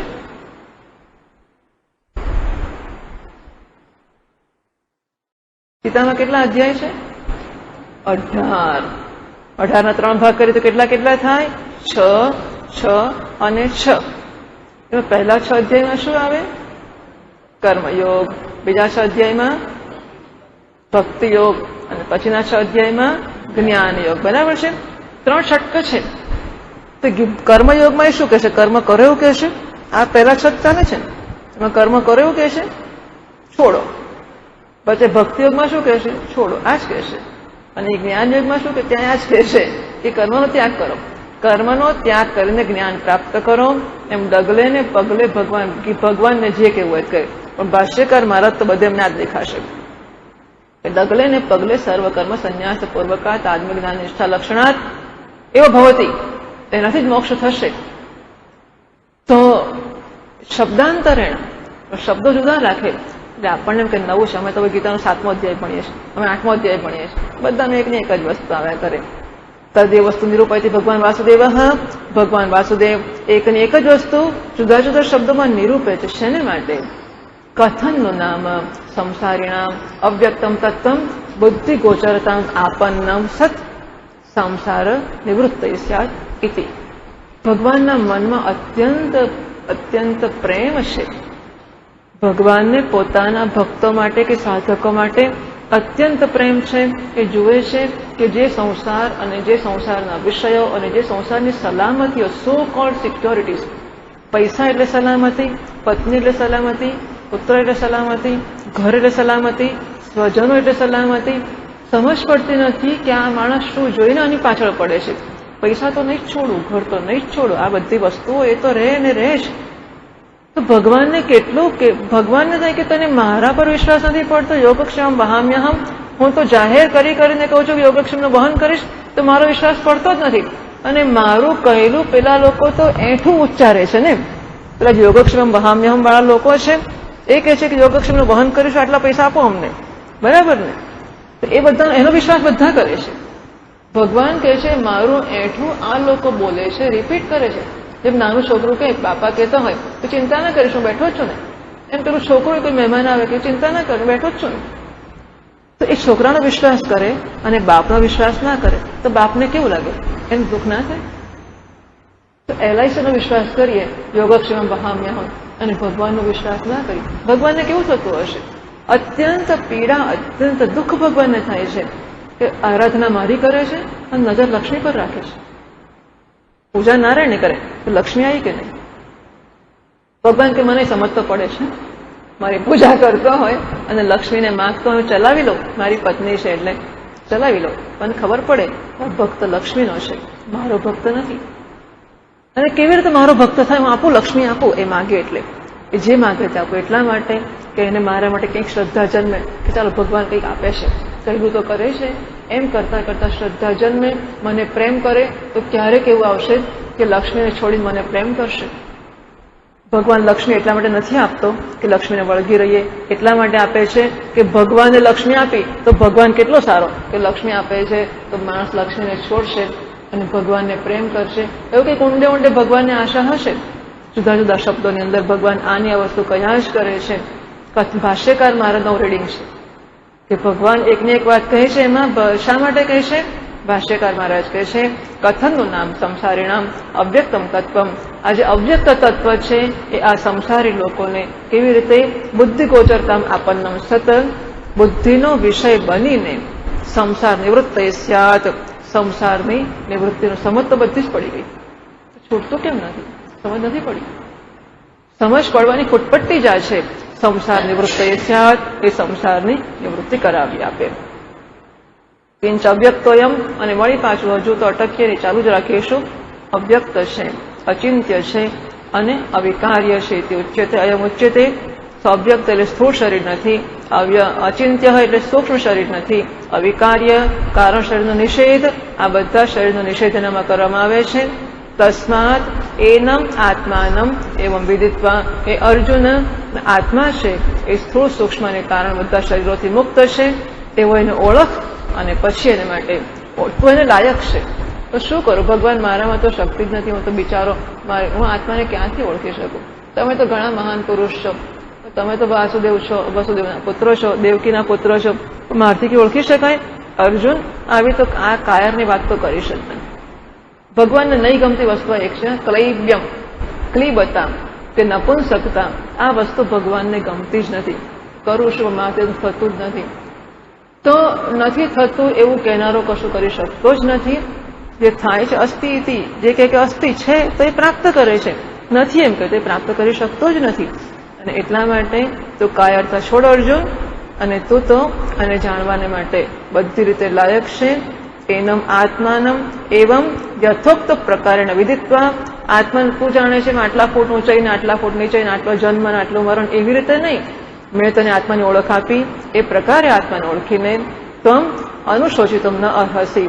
અર્જુન, તું શોક કરવાને લાયક નથી. કેવો શોક? હંતા અહમ એશામ મયા એતે હન્યંતે, હું એમને હણનારો બનીશ અને એ મારા વડે હણાનારા બનશે, હું કરતા બનીશ અને એ કર્મ બનશે. આવો શોક કરવાની તું લાયક નથી. આત્મનઃ અનિત્યત્વમ અભ્યુપગમ્યદમ ઉચ્યતે. આત્મા અનિત્ય છે એવું સ્વીકારીને આ કહેવામાં આવ્યું. અત ચૈનમ કહેવામાં આવે છે. ઉચ્યતે હવે કહે છે. પણ પેલો કે આત્માની વાત તો જવા દો, પણ આ મને દેખાય છે ભીષ્મ તો મરશે ને, આત્મા મરે કે ના મરે, મને આત્મા ક્યાં ચિંતા છે? મને તો આ ભીષ્મ દ્રોણ મરી જશે એની ચિંતા છે. જો તેવું માનતો હોય, અથચ એનમ નિત્ય જાતમ નિત્યમ વા મૃતમ મન્યસે, અને કદાચ અર્જુન તો એમ માનતો હોય કે આત્મા તો હંમેશા જન્મે જ છે અને હંમેશા મરે જ છે, તથાપિ તમ મહાબાહો એવં શોચિતું નૈવ અર્હસી. એવું હોય તો અર્જુન તો શોકને તો લાયક છે જ નહીં. જો આત્મા હંમેશા જન્મતો જ હોય અને હંમેશા મરતો જ હોય તો એમાં પણ શોકનું શું કારણ છે? કેમ શોકનું કારણ નથી? કારણ કે જાતસ્ય ધ્રુવ મૃત્યુ, ધ્રુવમ જન્મ મૃતસ્ય છે. હવે આ ઘડો ફૂટી જાય તો રડવા જેવું ખરું કે નહીં?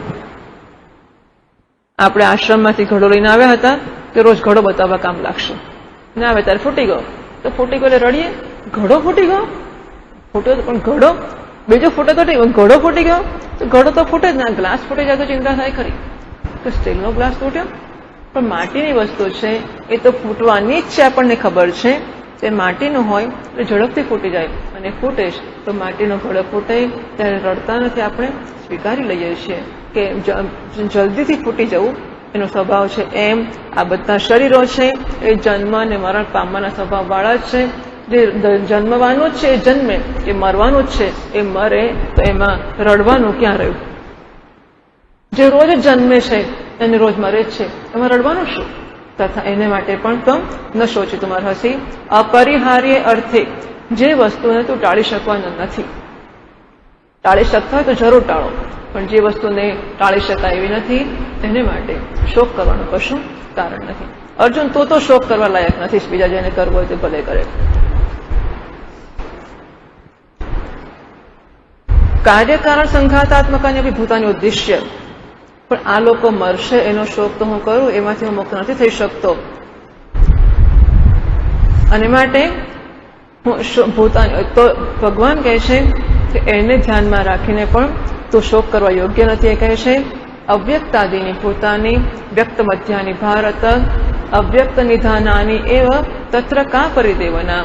હે અર્જુન, આ બધા ભૂતો છે એ અવ્યક્તમાંથી જન્મ્યા છે, જરા થોડો વખત વચ્ચે વ્યક્ત થાય છે અને પછી પાછા એ અવ્યક્ત થઈ જાય છે. એમાં રડવાનું શું? આ ઘડો પહેલા તો નહોતો જ ને, માટી હતી એમાંથી ઘડો બની ગયો, થોડો વખત ઘડો દેખાયો, ફરી પાછો ઘડો ફૂટી ગયો, પાછો માટી થઈ ગયો. તો મૂળ તો માટી જ છે, માટી જ હતી. જરા વાર ઘડો દેખાયો ના દેખાયો, પાછો માટી થઈ ગયો. તો ઘડો છે ત્યારે શું છે? ઘડો છે. જયારે ઘડો છે ત્યારે શું છે? ત્યારે પણ માટી જ છે. આદા વંતે છે જન્નાસ્તિ વર્તમાને તત્તથા. આવો નિયમ છે. જે વસ્તુ આદિમાં પણ નથી, જે વસ્તુ અંતમાં પણ નથી, એ વર્તમાનમાં દેખાતી હોય ત્યારે પણ એ નથી જ. જેમ કે અપુત્ર દેવદત્ત, પુત્ર વગરનો દેવદત્ત છે, તે ઊંઘી ગયો. સ્વપ્નમાં એને 7 દીકરાઓ જન્મ્યા અને પાછો જન્મ્યો ત્યારે અપુત્ર છે. સ્વપ્નમાં 7 દીકરા જન્મ્યા, એની પહેલા જાગતો હતો ત્યારે અપુત્ર, પુત્ર વગરનો હતો. અને જાગ્રત સ્વપ્નમાંથી ઉઠ્યો ત્યારે પણ અપુત્ર છે. તો સ્વપ્નમાં 7 દીકરાનો પિતા બન્યો. એ 7 દીકરાઓ હતા ત્યારે આ જે દેવદત્ત છે એ પુત્રવાળો હતો ખરો કે નહોતો? વર્તમાને પિતત્તથા, જે આરંભમાં પણ નથી અંતમાં પણ નથી, એ વર્તમાનમાં દેખાતું હોય ત્યારે પણ નથી જ. એમ આ જે માણસો છે, જે કંઈ જન્મે છે, ચાલો ને, જે કંઈ પણ જન્મે છે એ જન્મ્યા પહેલા હતું કે નહોતું? અને મર્યા પછી? જે જન્મ્યા પહેલા નહોતું, જે મર્યા પછી નહીં હોય, એ વચ્ચે દેખાતું હોય ત્યારે છે કે નથી? આદા વંતે છે યન્નાસ્તિ, નિયમ લગાડી દો. પહેલા નહોતું, પછી નથી, એ વર્તમાનમાં દેખાતું હોય ત્યારે પણ નથી. ઘડો પહેલા નહોતો અને પછી નથી. પહેલા માટી હતો, પછી માટી છે, ત્યારે દેખાય છે ત્યારે પણ શું છે? માટી જ છે. ઘડો છે જ નહીં. એમ જન્મની પહેલા દેવદત્ત નહોતો અને મર્યા પછી દેવદત્ત નથી. અત્યારે દેખાય છે ત્યારે દેવદત્ત છે ખરો કે નથી? વર્તમાને પિતત્તથા, દેખાતો હોય ત્યારે પણ નથી જ, એનું અસ્તિત્વ જ નથી. એનું નામ મિથ્યા. બરાબર? દેખાય છે શું? મિથ્યા. તત્ર કા પરિદેવના? અર્જુન, એમાં શું રડવાનું? પુત્ર મિત્રાદિ કાર્યકરણ સંકારણ સંઘાતાત્મકાનામ તાની અવ્યક્તાદિની ભૂતાની પ્રાગુત્પત્તે હે અને અવ્યક્ત નિધનાની એવ પુનઃ અવ્યક્તમ અદર્શનમ નિધનમ મરણમ યેષામ તાની અવ્યક્ત નિધનાની મરણાત ઊર્ધમ અવ્યક્તતામ એવ પ્રતિપદ્યન્તે ઇત્યર્થ. તથા ચોક્તમ અદર્શનાદાપતિતઃ પુનશ્ચાદર્શનમ ગતઃ ન અસૌ તવ ન તસ્ય ત્વમ વૃથા કા પરિદેવના. આ શ્લોક મહાભારતમાં છે. આપણી ભાગવતી પણ કથામાં, ચિત્રકેતુની કથામાં છે. અને આ બધા શ્લોકો પણ મહાભારતમાં બીજા પણ શ્લોકો છે આ પ્રકારના, કે પહેલા તો પુત્ર હતો જ નહીં. અદર્શનાદ આપતિતઃ, આ પુત્ર ક્યાંથી આવી ગયો? આપણે તો કંઈ કહી શકીએ એમ છીએ જ નહીં કે પુત્રને જન્મ માતા પિતાએ આપ્યો, કે પુત્રને જન્મ ડોક્ટરે આપ્યો, કે ગાયનેકોલોજીસ્ટે આપ્યો. કોઈ કશું કરી શકતું જ નથી. થવાનો હોય તો થાય અને ના થવાનો હોય તો ના થાય. અદર્શનાદ આપતિતઃ ક્યાંકથી આવી ગયો છે. પુનશ્ચ અદર્શનમ ગતઃ, અને ફરી પાછો જન્મ્યો. વર્ષ 2 વર્ષનો થયો કે ના થયો? ચિત્રકેતુને પુત્ર નહોતો ભાગવતની કથાની અંદર, અને પતિ પત્ની અત્યંત દુઃખી હતા. ચિત્રકેતુ રાજા હતો, એને ઘણી રાણીઓ હતી અને સંતાન નહોતા. એણે પ્રાર્થના કરી મહાત્માઓને આશીર્વાદ આપ્યા અને બહુ સમજાવે પહેલા તો કે છોડને પડવા જેવું નથી અંદર, કે ના ના, મને પુત્ર તો જોઈએ જ છે ને આપો. એમણે કહ્યું કે પુત્ર તને જન્મશે, પુત્ર સુખ પણ આપશે અને પુત્ર દુઃખ પણ આપશે. પુત્ર જન્મે એક રાણીને, અને એક રાણીને પુત્ર જન્મે તો બાકીની રાણીઓને તો નાશ ગમે ને. એ રાણી રાજાની વધારે માન્યતા થઈ જાય. બાકીની રાણીઓએ પુત્ર જન્મ્યો તરત જ એને મારી નાખ્યો. એ સુખનું પણ કારણ બન્યો અને દુઃખનું પણ કારણ બન્યો. અને ત્યારે પછી પેલા બંને માતા પિતા તો ગાંડા થઈ ગયા, અત્યંત કકળાટ અને ક્લેશ કરવા માંડ્યા. પેલા મહાત્માઓને પાછા બોલાવ્યા કે તમે આશીર્વાદ આપ્યા હતા અને દીકરો થયો અમારો, એ તો જતો રહ્યો, મરી ગયો. ગમે તેમ કરીને પાછો લઈ આવો. લઈ આવ્યા પાછો અને જીવાત્માને રજૂ કર્યો એમની સામે. જીવાત્માને કહ્યું કે તારા મા બાપ તને યાદ કરે છે. તો કયા જન્મના મા બાપ? હવે તો કેટલા જન્મ લઈ લીધા મેં, કેટલા હું એમનો મા બાપ થયો અને કેટલા મેં મારા મા બાપ થયા. એમાં આ કયા જન્મના મા બાપ છે? હું તો ઓળખતોય નથી. જેને માટે મા બાપ તો રડી રડીને અડધા થઈ ગયા બિચારા. એટલે એમાં અવ્યક્ત આદિની શરૂઆતમાં નહોતા. આ વચ્ચે જરાક તરાક દેખાઈ ગયા. એમ મારો દીકરો કરીને દીકરો કે મા બાપ જે હોય તે એમ કરીને મચી પડ્યા. તો બિલકુલ આ તો કલ્પના જ છે. પ્રલાપ અદૃષ્ટ દૃષ્ટ નષ્ટ ભ્રાંતિ ભૂતેષુ ભૂતેષુ ઇત્યર્થ. તો આ તો જરાક વાર નહોતા ને દેખાયા એવા ભ્રાંતિ જે ભૂતો છે એની બાબતમાં તો પ્રલાપ કરવામાં આવે છે, એ તો ખોટો જ છે. દુર્વિજ્ઞ અયમ પ્રકૃત આત્મા. આ આત્મા જેની ચર્ચા ચાલી રહી છે એનું જ્ઞાન પ્રાપ્ત કરવું અત્યંત મુશ્કેલ છે. કિંતુ કિમ ત્વામ એવ એકમ ઉપાલભે. ભગવાનને થયું હશે કે અર્જુનને કંઈ બહુ સમજ તો પડતી લાગતી નથી અને રિસ્પોન્સ જોઈએ એવો મળતો નથી. આમ ભલે ને ભગવાન નિષ્કામ હોય અને ભગવાનને કશી ઈચ્છા કે પ્રયોજન ના હોય, એવું ખરું ખરું કથા કરે તો કોઈ સાંભળે અને સાંભળીને કોઈ એને જીવનમાં ઉતારે. તો આગળ કહ્યું હતું કે મહાપુરુષ એને ગ્રહણ કરે અને એનું અનુષ્ઠાન કરે. તો ભગવાન પણ ઈચ્છે કે અર્જુન પ્રવચન સાંભળે અને સાંભળીને ખાલી લોકો ધોણે ધોણે ના કરે. સમજ પડી ગઈ? પડી. એટલે એમ થાય બધું સાંભળે છે. તો કાલે સવારે એ તો આમ સમિત પાણી આવી જશે કે ભગવાન અધિ ભગવો બ્રહ્મેથી, બ્રહ્મનું અધ્યયન કરાવો. કોઈ જોડે એવું તો થાય જ ને. રોજ ભગવાન આજે તો બરાબર સમજ પડી, આજે પ્રવચન સરસ કર્યું આપણે, એટલે એને બધી સમજ પડી ગઈ અને બહુ બરાબર ડોકો જોડાયો છે, એટલે કાલ તો મહાત્મા થઈ જ જશે. પાછું એવું ને એવું જ આવી જાય. એવા હતા ખરા લોકો કે મુંડક એકવાર ચાલતું હતું. આપણે ત્યાં ફાર્મસીમાં હતું, મુંડકોપનિષદ શરૂ કર્યું મહારાજે. અને પેલા કયા આપણા અપરોક્ષાનંદજી મહારાજ અત્યારે છે, શું ચૌ પર નામ હતું, શું નામ હતું? ચિત્તરંજનભાઈ. બરાબર, ચિત્તરંજનભાઈ. મુંડકોપનિષદમાં મુંડક નામ છે ને એનું, ત્યારે મુંડન કરાવીને સાંભળવાનું મુંડકોપનિષદ. એટલે મુંડન કરી નહીં ગયા. પહેલા દાડે તો વાત કરવામાં આવી કે મુંડકોપનિષદ સાંભળનારા લોકો મુંડન કરાવીને આવી જાય તો એની લાયકાત છે. તો મુંડન કરાવીને આવી ગયા એ સંન્યાસી થઈ ગયા. હા, મોટી ઉંમરના હતા, એ વખતે પણ મોટી ઉંમરના હતા. તો કંઈ કામ આપણને અડકી જાય, સ્પર્શ કરી જાય. તો ભગવાનને એમ કે આને કંઈક અડકશે, પણ એવું કંઈ બહુ દેખાયું નહીં કે અર્જુનનો કોઈ રિસ્પોન્સ જન્મતો હોય કે જીવનમાં ઉપર કંઈ અસર પડતી હોય. એ ખોટું ખોટું ધૂણાયા કરતો હશે. એટલે ભગવાન કહે ગુસ્સો તો ચડે અંદરથી એવો ને કે શું કરીને તારું નામ નહીં લો, ફરી શીખવાડીશ નહીં તને, કશું સમજતા બહુ ગુસ્સો ચડે. પછી થાય કે શું કરીએ, નહીં સમજાવીએ, આપણે બીજું કરીશું શું ત્યારે. એટલે પાછા ફરી કાલે ભણાવે. આમ અર્જુને ભણાવ કરે ભગવાન અને પછી જુએ કે કશું સમજતો નથી. કેમ કામ એવા એકમ ઉભા લભે. તને એકલા ઠપકો આપો એનો શું અર્થ છે? ભગવાન કહે છે કેમ સાધારણે ભ્રાંતિ નિમિત્તે. આ ભ્રાંતિનું નિમિત્ત બધા માટે સરખું જ છે અને બધા તું તો સારું કે લોકો ધૂણાવે છે, બાકી તો લોકો નથી ધૂણાવતો, કોઈ કશું સમજતું જ નથી. એટલે ચાલો અર્જુન તને એકલા ઠપકો આપું એ પણ બરાબર નથી. કથમ દુર્વિઘ્ન એવમ આત્મા. કેમ આત્મા આટલો બધો મુશ્કેલ છે જાણવાનો, અથવા કેવી રીતે મુશ્કેલ છે? તો પછીના શ્લોકમાં કહ્યું આશ્ચર્યવત પશ્યતિ કશ્ચિદેનમ આશ્ચર્યવત વદતિ તથૈવ ચાન્યઃ. આ પણ પાછા ઉપનિષદના મંત્રમાંથી આવે છે. આશ્ચર્યવત ચૈનમ અન્ય શૃણોતિ શ્રુત્વાપ્યેનમ વેદન ચૈવ કશ્ચિત. અર્જુન, આત્માને કોઈ ન જાણે તો એમાં આશ્ચર્ય નથી. જો આત્માને કોઈ જાણે તો ખરેખર આશ્ચર્ય છે. આશ્ચર્યવત પશ્યતિ કશ્ચિત. કોઈ રડખડ્યો હોય એ આ આત્માને આશ્ચર્યને જોતો હોય મોટું એવી રીતે જુએ છે. તો વળી બીજો છે જોવે તો જુએ એટલે એવી રીતે ગૂંગો ગોળ ખાઈને મનમાં મલકાય. આત્માનું જ્ઞાન જે પ્રાપ્ત કરે છે એ તો પેલો જીભ વગરના કે બોલવાની શક્તિ વગરના માણસે ગોળ ખાધા જેવું છે. કે ગોળ ખાધો આમ આમ શું થયું, પણ કેવો લાગે છે ગોળ? તો બોલને કેવો લાગે છે? બોલતો નથી માણસ, કારણ કે ગૂંગો છે, એ ગોળ ખાય છે અને મનમાં મલકાય છે. આ આત્માને એવું જ છે કે આત્માનું જ્ઞાન પ્રાપ્ત કરે છે અને મનમાં મલકાય છે, બહાર બોલી શકતો નથી કે આત્મા કેવો છે. અને છતાં જો કોઈ બોલતો હોય તે મહાન આશ્ચર્ય છે. આશ્ચર્યવત વદતિ તથૈવ અન્યઃ. બીજો કોઈ આત્માનું જો વર્ણન કે નિરૂપણ કરતો હોય તો એ પણ મહાન આશ્ચર્ય છે. પણ એ તો મળી આવે કદાચ કોઈક મહાપુરુષ કે જે વર્ણન કરતા હોય, પણ સાંભળનારો પણ મોટો આશ્ચર્ય છે. આશ્ચર્ય વચ્ચે એનામ અન્ય શૃણોતિ. અને બીજો કોઈક સાંભળતો હોય તો એ પણ મહાન આશ્ચર્ય છે. અને શુદ્ધાપ્યેનમ વેદન ચૈવ કશ્ચિત. આ સાંભળ્યા પછી પણ કોઈ સમજે નહીં એની અંદર, એમાં પણ કશું ખોટું નથી. એ પણ કેવું આશ્ચર્ય છે, રોજ સાંભળા કરે છે અને એનાથી કશું જ્ઞાન થતું જ નથી કે કશો વૈરાગ્ય જન્મતો જ નથી. વાહ, એ પણ આશ્ચર્ય છે. અથવા તો વેદ એટલે જ્ઞાન પ્રાપ્ત કરે છે, નથી કરતો એવું નથી. અનેક અર્થ આ બધા શ્લોકોના કરવામાં આવ્યા છે, જે આપણે જોયા જ હશે. શ્રવણાયાપી બહુભીર્યો ન લભ્ય શૃણવંતોપી બહવોયમ ન વિદ્યુઃ.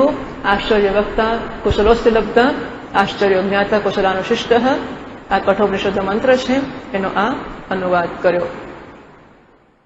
ઇદાનીમ પ્રકરણાર્થમ ઉપસંહરણ બ્રૂતે. અને હવે પ્રકરણના અર્થનો ઉપસંહાર કરતા ભગવાન કહે છે 30મા શ્લોકમાં દેહી નિત્યમ અવધ્યોયમ દેહે સર્વસ્ય ભારત. હે ભારત, બધાના દેહની અંદર આ જે દેહી છે ને એ હંમેશા અવધ્ય જ છે. દેહીનો ક્યારેય વધ થતો નથી, એ વધને યોગ્ય નથી, ક્યારે એનો નાશ થતો નથી. તસ્માત સર્વાણી ભૂતાની તમ શોચિતમ ન રહસી. માટે આ ભીષ્મ દ્રોણ તો જવા જ દે, આખી દુનિયાના બધા ભૂતો મરી જાય કે ગમે તે થાય, એમાંના બધાને માટે તો શોક કરવાને યોગ્ય નથી. કારણ કે શરીર મરે છે એ મરવાનું જ છે. આત્મા નથી મરતો, એ નથી જ મરવાનો. જે નથી જ મરતો અને નથી જ મરવાનો એ શોકનો કંઈ કારણ નિમિત્ત બનતો નથી. અને જે મરવાનું જ છે એમાં શું રડવાનું પછી? એટલે મનમાં જે દુઃખ જન્મે, શોક જન્મે, પીડા, જે કંઈ કકળાટ જન્મે, એ બધાને માટે જરા પૂછવું અંદર. અલબત્ત જન્મે સારી વસ્તુ છે. પહેલા તેવું કે શોક જન્મે સારી વસ્તુ છે, તો અંદર કંઈક દુઃખે છે ખબર પડે. કેન્સર સૌથી વધારે રિસ્કી એટલા માટે છે કે અંદર ફૂલતું જ જાય અને બહાર કંઈ દુઃખ જ ના થાય. એટલે પેલું ગમે એટલું થાય તો એનો ઉપાય કરવાની સૂઝ ના પડે. જ્યારે જરાક કાંટો સહેજ ફાંસ વાગી હોય ને તો મોટું પાકીને મોટું થઈ જાય તો ખબર પડી જાય કે કંઈક ફોરેન બોડી શરીરમાં પેસી ગયું છે, તેનો ઉપાય થઈ શકે. એટલે આપણા મનમાં શોક જન્મતો હોય તો એ મોહની અભિવ્યક્તિ છે. મોહ એટલે આ અહમ એશામ મમ એતે, આ મારા છે અને હું એમનો છું, એ પ્રકારની શરીરમાં કે શરીરના સંબંધીઓમાં જે આસક્તિ કે સંબંધ છે એનું નામ મોહ છે.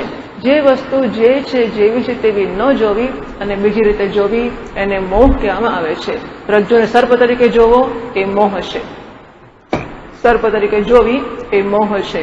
શુક્તિકા છે એને ચાંદી તરીકે જોવી એ મોહ છે. મોહ તો બધાને છે જ. દરેક માણસ જે દર્શન કરે છે એ ખોટું જ દર્શન કરે છે. કોઈને જગતમાં બ્રહ્મ કે આત્મા દેખાતો જ નથી. બધાને જીવ જગત ઈશ્વર જુદા જ દેખાય છે અને બધાને સુખ દુઃખ શોક બધું ચાલ્યા જ કરે છે. પણ શોક ના જન્મે ત્યાં સુધી ખબર પડતી નથી કે મને મોહ થયો છે. તો શોક જન્મે ત્યારે ખબર પડે કે ઓહો, શોક જન્મ્યો. શોકનું કારણ મોહ જ હોઈ શકે, બીજું હોઈ જ ના શકે. વસ્તુ જેવી છે તેવી જોઈએ તો દુઃખ ના થાય. આ ઘડો માટીનો બન્યો છે, માટીમાંથી બને અને ફૂટી જાય, આપણે સમજીએ છીએ. તો ઘડો ફૂટવા વાળી વસ્તુ છે અને ફૂટી જાય એનો શોક ન થાય. પણ માનો કે આ ઘડો ઉપર સોનેરી રંગથી રંગેલો છે અને હું માનું કે આ સોનાનો ઘડો છે, પછી જો ફૂટી જાય તો મને શોક થાય ને, બરાબર છે? તો માટીના ઘડાને સોનાનો માનવો એ મોહ છે. ઘડો જ્યાં સુધી નહોતો ફૂટ્યો મને શોક નહોતો થયો, એનો અર્થ એવો કે મને મોહ નહોતો. બરાબર છે? આ માટીના ઘડાને એ સોનાના રંગથી રંગેલો છે, હું માનું છું કે સોનાનો છે. એવું જ્યારે છે ત્યારે આ ઘડાને માટે મને કોઈ શોક જન્મતો નથી. એકવાર કોઈક રીતે આ ઘડો ફૂટી ગયો, કારણ કે માટીનો છે ખરેખર તો, અને મને એમ થયું કે સોનાનો ઘડો ફૂટી ગયો કે મારામાં શોક જન્મ્યો. શોક જન્મ્યો એટલે ખબર પડી કે આ શોક શેનો જન્મ્યો? હું માનું છું કે આ સોનું છે એટલે માટી હોત તો કઈ રડત નહીં હું, તો સોનાનો ઘડો ફૂટી ગયો એટલે હું રડું છું. તો હું રડ્યો ત્યારે તો મારામાં મોહ છે કે માટીને હું સોનું માનું છું. હું ના રડ્યો ત્યાં સુધી હું માટીના ઘડાને સોનાનો માનતો હતો કે નહીં? ત્યારે પણ મારામાં મોહ એટલો જ હતો. હું રડ્યો ત્યારે જ મોહ છે એવું નથી. હું નહોતો રડ્યો ત્યારે પણ મારામાં મોહ એટલો જ હતો કે આનો સોનાને માનતો જ હતો. તો શોક જન્મે છે એ સિમ્ટમ કે ચિહ્ન છે જેને કારણે અંદર રોગ છે એવું સમજી શકાય. જો બહાર ચિહ્ન ના દેખાય તો અંદર રોગ છે એવી ખબર જ ના પડે તો પરિચર્યા કરવાનું સૂઝે જ નહીં. એટલે શોક જન્મે છે એ અંદર રહેલા મોહની બહાર આવતી અભિવ્યક્તિ છે. અને બહુ મહત્વની વસ્તુ છે કે શોક થાય એ સારું જ છે. તો એને વિચારતો છે કે રડતા રડતા મહારાજ મહાત્મા પાસે આવે ને કે આ સંસારમાં બહુ કકડાટ છે, સંસાર દુઃખામય, દુઃખ શાંતિ. તો હે ભગવાન, આ સંસારમાં તો બહુ દુઃખ છે, ભવસાગરમાં ડૂબી જવાનો મને ડર લાગે છે, તેથી આપના શરણમાં હું આવ્યો છું અને આપ મારો ઉદ્ધાર કરો. હવે જે લોકોને ઉદ્ધાર કરવાની પ્રાર્થના કરવાનું સૂઝ્યું નથી તે લોકો તરી ગયા છે એવું? જે લોકો મહાત્માઓના શરણમાં જઈને સંસાર સાગરમાંથી નીકળવા માટે પ્રાર્થના નથી કરતા એ તરી ગયા છે અને ઉદ્ધાર થઈ ગયો છે એવું જ માટે પ્રાર્થના નથી કરતા. એમને એટલી બુદ્ધિ નથી આવતી હજુ તો કે મારે જઈને પ્રાર્થના કરવી જોઈએ. કેમ? કારણ કે સંસારમાં સુખ જ લાગે છે એમને. એમને સંસારમાં દુઃખ નામની વસ્તુનું ભાન પડ્યું જ નથી કે આપણે ડૂબી રહ્યા છીએ. ડૂબવાનું કેવું કહેવાય? ડૂબવામાંથી નીકળવું એટલે શું? આવો તો કોઈ પ્રકારની વસ્તુનું ભાન જ નથી કે આને ડૂબવું કહેવાય અને એમાંથી નીકળવાનો એક અવકાશ છે આપણને. હું આનાથી નિત્ય કે મોટું પ્રાપ્ત કરી શકું એમ છું. એ પોતાની ઊંચાઈનો ખ્યાલ જ નથી લોકોને. એનો અર્થ એવો નથી કે એ લોકો ઊંચાઈને પ્રાપ્ત કરી ચૂક્યા છે. તો એવો જે માણસ છે જેના મનમાં એવું ભાન જન્મ્યું હોય કે હું આ સંસારમાં ડૂબી રહ્યો છું અને મારે બહાર નીકળવું છે, તો શોક જન્મે છે એ અંદર રહેલા મોહની અભિવ્યક્તિ છે જે બહાર દેખાય છે. શોક ના જન્મે ત્યારે પણ મોહ છે જ, પણ શોક જન્મે છે એ બતાવે છે કે અંદર મોહ જન્મેલો. મોહ છે જ, જન્મ્યો પ્રશ્ન જ નથી. મોહ છે માટે જીવ જન્મ્યો છે. જો મોહ ના હોત તો જન્મ લેવાની જરૂર પડત જ નહીં. જન્મ થયો છે એ બતાવે છે કે મોહ છે, પણ મોહ શોકના રૂપમાં અભિવ્યક્ત થાય ત્યારે એનો ઉપાય કરવાની જરૂર તાતી ઊભી થાય છે. હવે શોકની તીવ્રતા કેટલી છે એના ઉપર આધાર છે. સાધારણ દુઃખે છે ત્યાં સુધી ચાલશે. તો બહુ જ દુઃખે કે તાત્કાલિક એડમિટ થઈ જાઓ, તાત્કાલિક સર્જરી કરવી પડશે. બહુ સખત દુઃખ થવા માંડે પછી તરત ઉપાય કરવો પડે. એટલે કેટલી તીવ્રતાથી શોક જન્મે ને જરા કીડી ચટકો પડે એટલો જન્મે તો વાંધો નહીં, તો પાછા એને માડી આપણે. એમ થાય ખરું કે જવું જોઈએ, હા મહાત્મા પાસે વેદાંત ભણવું જોઈએ. પછી કોઈ કે લે ને તને ચોકલેટ આપો, ત્યારે મરવા દો, કઈ વેદાંત ભણવું, ચોકલેટ મળી ગઈ, ખુશ થઈ ગયા, પાછા પહોંચી ગયા માણસો. કેટલા માણસો વેદાંત ભણવા આવે ને વેદાંત માને કે ભણે છે, પણ છતાં પણ એ વેદાંતને આમ થોડી ભાઈબંધી કરે ને થોડે હોટલમાં જઈને આમ તેમ કરે. કંઈક આશ્રમ એવી જગ્યાએ બહાર મકઈ વાળા ઉભા રહેતા હોય તો બહાર મકઈ ખાય એટલે થોડી કથા બધા સાંભળે, પાછા મકઈ ખાધા ખાતા પાછા આવે, બસ મજા કરી આવે. એટલે કથામાં જાય, મહાત્માની પાસે જાય એટલે કથા સાંભળે એવું કશું નથી હોતું. બધી જાત જાતની મજા કરે માણસો. તો થોડોક શોખ જન્મ કરો કે ઘરમાંથી ચેન્જ માટે અઠવાડિયું બહાર તો નીકળીશ કરો. હા, ઘરમાંથી. એનો અર્થ એવો નહીં કે આને એનો અર્થ એવો નહીં કે વેદાંતમાં રસ પડ્યો એટલે આવ્યો છે. સાધારણ શોખ હતો, અઠવાડિયું જઈશું એટલે એ લોકોને ખબર પડશે કે આપણા વગર કેવું ચાલે છે. આપણને થોડી ખબર પડશે કે કેવું ચાલે છે અને પછી બંનેને એકબીજાની જરૂર પડશે તો પાછા ગોઠવાઈ જઈશું. ફરી પાછું થોડુંક ઊંચું નીચું થાય તો પાછળ 2-4 મહિને, 6 મહિને, 12 મહિને 2-4 શિબિરો કરી આવી ફરી પાછા જોજુંબા તૈયાર થઈ જઈએ આપણે. આવું પણ થઈ શકે. તો શોકની તીવ્રતા કેટલી છે એના ઉપર આધાર રહેશે કે મારે એકવાર અને હંમેશને માટે આ શોકમાંથી મુક્ત થવું છે. મને કોઈ ટેમ્પરરી કે સિમ્પ્ટોમેટિક ટ્રીટમેન્ટમાં રસ નથી. ટ્રીટમેન્ટ બે છે, સિમ્પ્ટોમેટિક ટ્રીટમેન્ટ અને ફંડામેન્ટલ ટ્રીટમેન્ટ. મૂળભૂત સમસ્યાનો ઉકેલ અને બહારનું જે ચિહ્ન છે એનો ઉકેલ. માથું દુખે તો માથાની દવા કરે અને પગ દુખે તો પગની દવા કરે. પણ કેમ માથું દુખ્યું, કેમ પગ દુખ્યું એની તો ચિંતા જ ના કરે. તો આ અધ્યાત્મશાસ્ત્ર છે એ મૂળભૂત સમસ્યાનો મૂળભૂત ઉકેલ આપે છે કે શોક કેમ જન્મ્યો. શોક એટલા માટે નથી જન્મ્યો કે મને ચોકલેટ ના આપી, કે મને પેન્સિલ ના આપી, કે મને જમવા પહેરો ના બેસાડ્યો, કે મને એવો નથી શોખ. બધાને બેસાડ્યા ને મને ના બેસાડ્યા એનો શોખ છે.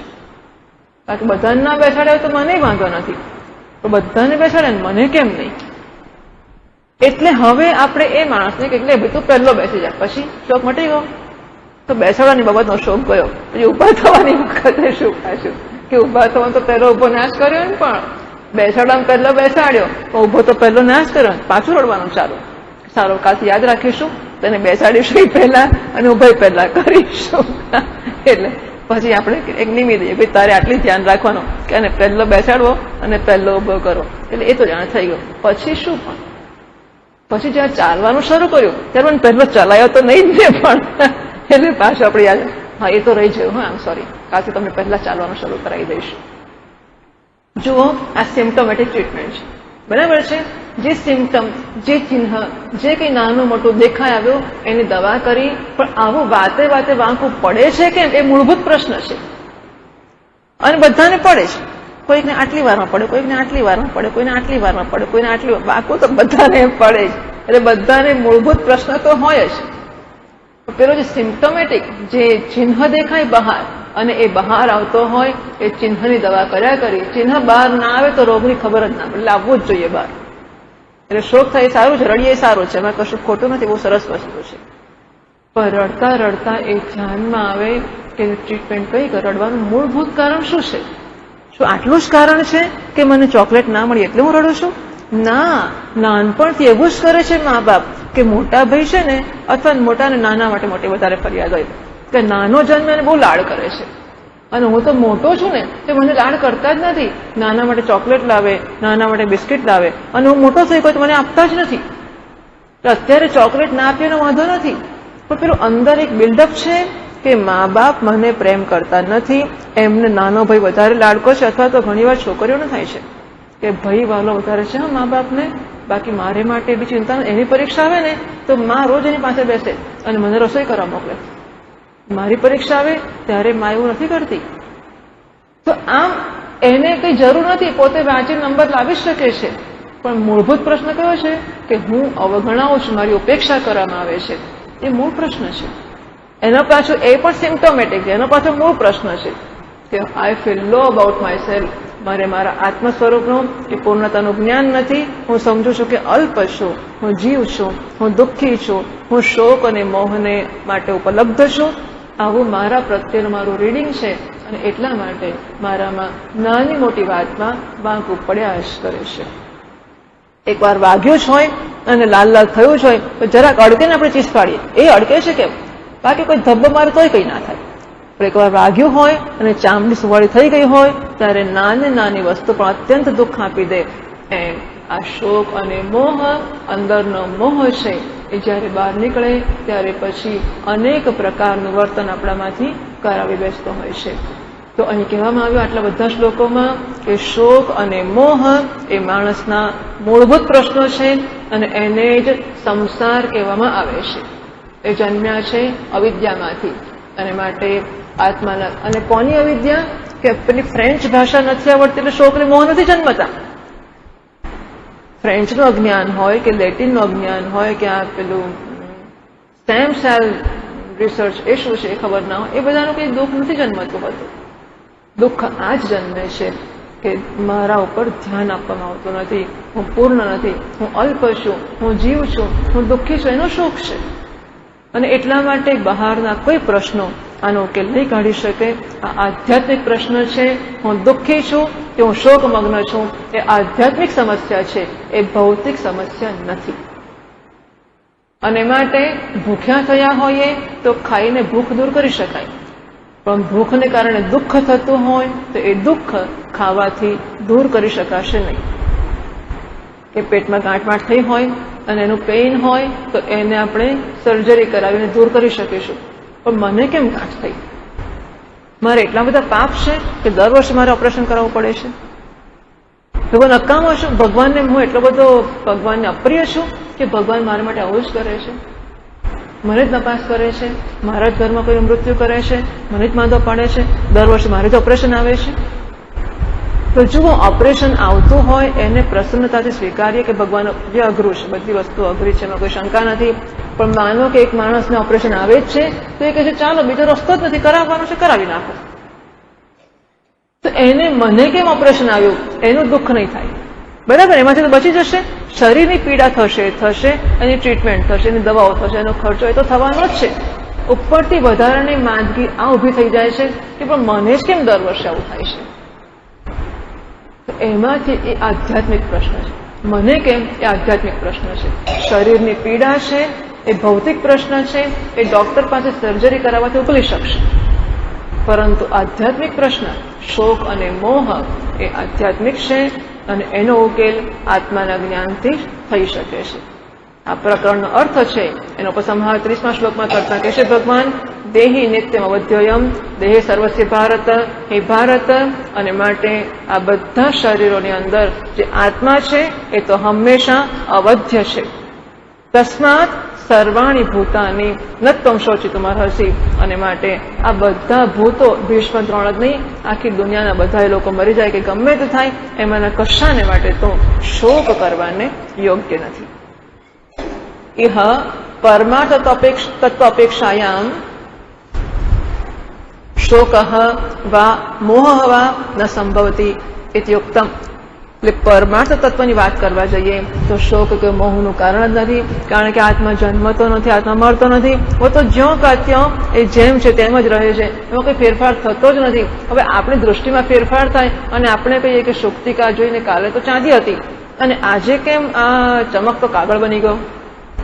મૂળ તો છીપોલી છે અને આપણને ગઈકાલે એમાં ચાંદી દેખાઈ ને પછી આજે આપણને ચમકતો કાગળ દેખાયો પેલો ચાંદી વાળો, તો આપણે એને પૂછીએ કાલે ચાંદી હતી અને આજે કેમ આવો કાગળિયું થઈ ગયું, તેનો કોઈ જવાબ, એનો મને દુઃખ થાય ને. અથવા તો પેલો માણસ ગયો તો એને કાલે ચાંદી મળી અને મને ચાંદીનું કાગળિયું મળ્યું, તો મારું નસીબ જ એવું છે ને, તો એ દુઃખનું કારણ બની શકે કે ના બની શકે. હું છીપોલી જ છે, એમાં ચાંદી જુઓ તોય સરખું છે, ચાંદીનું કાગળિયું જુઓ તોય સરખું જ છે. એટલે આ પ્રકારના જે શોક અને મોહ છે, જો એ પરમાર્થ તત્વની દૃષ્ટિએ કે છીપોલી જ છે, પછી શોકનું કારણ જ નથી. એ તો જાણે બરાબર છે કે પરમાર્થ તત્વની અપેક્ષાએ શોક અને મોહનું કારણ નથી. અર્જુન સ્વધર્મની વાત કરતો હોય, અર્જુન કહે છે કે મારો ક્ષત્રિય તરીકેનો ધર્મ યુદ્ધ કરવાનો ખરો, પણ માણસ તરીકેનો ધર્મ મારો દયા કરવાનો ખરો કે નહીં. મા હિંસા સરા ભૂતાની, વેદોએ કહ્યું છે કે બધા ભૂતોની હિંસા નાશ કરવી જોઈએ. અહિંસા પરમો ધર્મ, અહિંસા પરમ ધર્મ છે. તો હવે એક અર્જુનનો સ્વધર્મ છે, ક્ષત્રિયનો ધર્મ, કે ધર્મના પક્ષે ઉભા રહીને યુદ્ધ કરવું અધર્મની સાથે અને અધર્મનો નાશ કરવો. આ અર્જુન એક ક્ષત્રિયનો ધર્મ છે. અર્જુન બીજો ધર્મ મનુષ્ય ધર્મ છે કે મારે દયા કરવી અને બધાને મારી ના નાખવા. એ વખતે અર્જુને શું કર્યું, મારે તો ભિક્ષાટન કરવું. તો ગુરુના હત્વા હિ મહાનુભાવાન શ્રેયો ભોક્તુમ ભિક્ષમપી હલોકે, આ લોકમાં ભિક્ષા માંગવા જવું એ તો વધારે જ સારું છે ગુરુઓને મારવા કરતા. તો દયા કરવી, બધાને જીવતા છોડી દેવા અને ભિક્ષાટન માટે જવું, તે એક ધર્મ છે અર્જુન. અર્જુને કહ્યું હતું કે વધારે સારું છે, હું એ કરું તો શું ખોટું. એટલે ભગવાન કહે છે તો સ્વધર્મની વાત કરતો હોય એની દૃષ્ટિએ પણ ત્વમ વિકમ્પિતુમ ન અર્હસી, સ્વધર્મની દૃષ્ટિએ પણ ત્યારે જરા પણ ચ્યુત થવાની જરૂર નથી. કેમ? ક્ષત્રિયસ્ય ધર્મ્યાત યુદ્ધાત અન્યત શ્રેય ન વિદ્યતે. અર્જુન તો વિચાર કરતો હોય કે તારે માટે કલ્યાણકારી શું છે, મને પૂછ્યું હતું ને, યત નિશ્ચિતમ શ્રેયસ્યાત તન્મે બ્રૂહિ, મારી માટે જે નિશ્ચિત કલ્યાણકારી હોય એ મને નિશ્ચિતમ બ્રૂહિ, એ નિશ્ચયપૂર્વક કહો ભગવાન, એવું તે મને પૂછ્યું હતું ને. તો ક્ષત્રિય માટે શ્રેય કઈ વસ્તુ શ્રેય છે? ક્ષત્રિય માટે બધા માટે સ્વધર્મનું પાલન શ્રેય છે, બધા માટે. એમાં ક્ષત્રિયનો સ્વધર્મ કયો છે? યુદ્ધ કરવું. તે ક્ષત્રિય માટે યુદ્ધ કરતા, અને કયું યુદ્ધ? ધર્મ યુદ્ધ. રાજ્ય માટે યુદ્ધ કરવું કે શોખ માટે કરવું કે હાથમાં ખંજવાળ આવે છે માટે આડધડ બધાને માર્યા કરવા, એવું યુદ્ધ નહીં. ક્ષત્રિય માટે ધર્મ યુદ્ધ કરવું અને અધર્મનો નાશ કરવો. અને એમાં પણ અધર્મીઓ જે દુર્યોધનની કંપની છે એમનામાંથી અધર્મને દૂર કરવાનો પ્રયત્ન કરવામાં આવ્યો છે. જેમ કે ડોક્ટર લોકોને કશુંક દેખાતું કે પેટમાં કંઈ ગરબડ છે તો એને દૂર કરવાનો સામાન્ય પ્રયત્ન કરે, દવા આપે, એની માપે આમ તેમ કરતા પેટમાં દુઃખ તો મટી જતું હોય તો કે સર્જરીની જરૂર નથી. તો બધું કર્યા પછી ના મટ્યું, પેટ તો એટલું ને એટલું જ ફૂલેલું છે હજુ, અને પેટમાં સખત દુખે છે, અડકતામાં ચીસ પાડે છે, હવે કંઈક કરવું પડશે, પછી બીજો રસ્તો જ નથી. એમ જ્યારે અર્જુનને લાગતું હોય એને માટે સ્વધર્મ કયો છે? અધર્મી અધર્મનો નાશ કરો. મુખ્ય તો એ ધર્મ છે, અધર્મનો નાશ કરવો. પણ અધર્મી માણસમાં રહેલો છે ને. ધર્મ અને અધર્મ તો ગુણ છે, એ કે આકાશમાં તો લટકતા નથી, એ માણસનો આશ્રય કરીને રહે છે. એટલે અધર્મી એવો માણસ છે જેમાં આશ્રય કરીને અધર્મ રહેલો છે.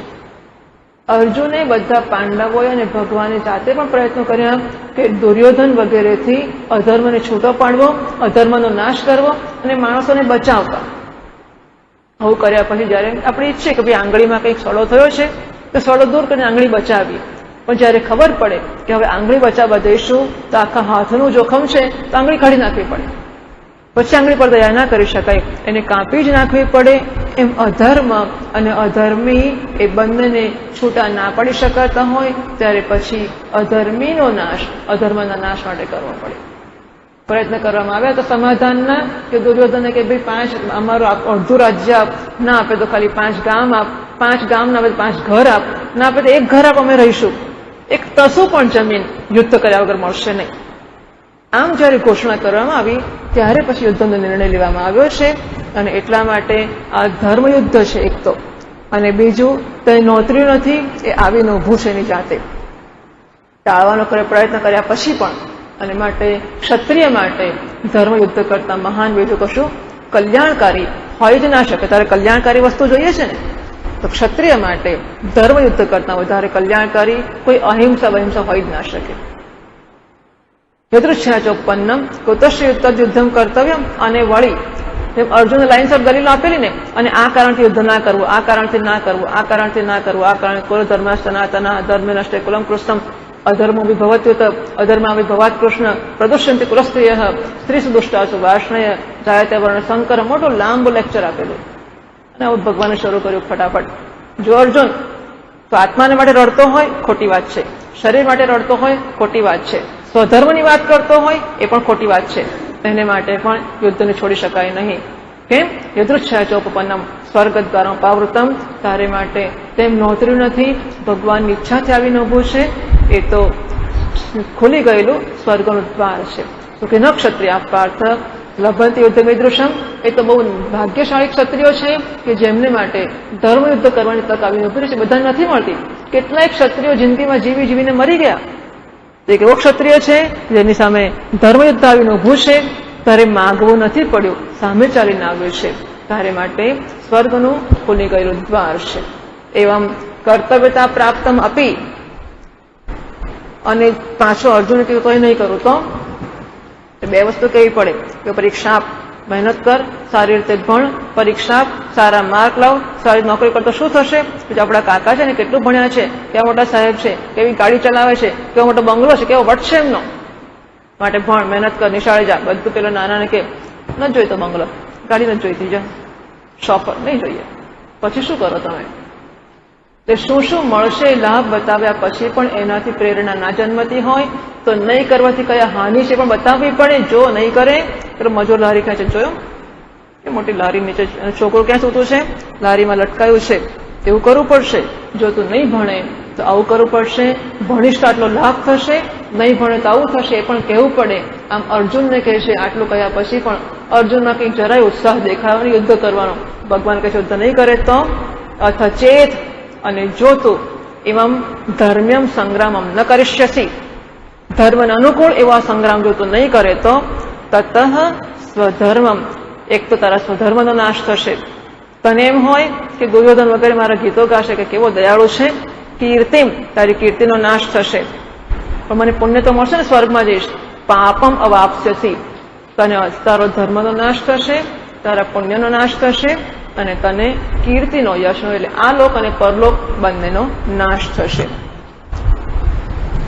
પણ લોકો મારી કીર્તિ ગાશે ખરા કે નહીં? અકીર્તિમ ચાપી ભૂતાની.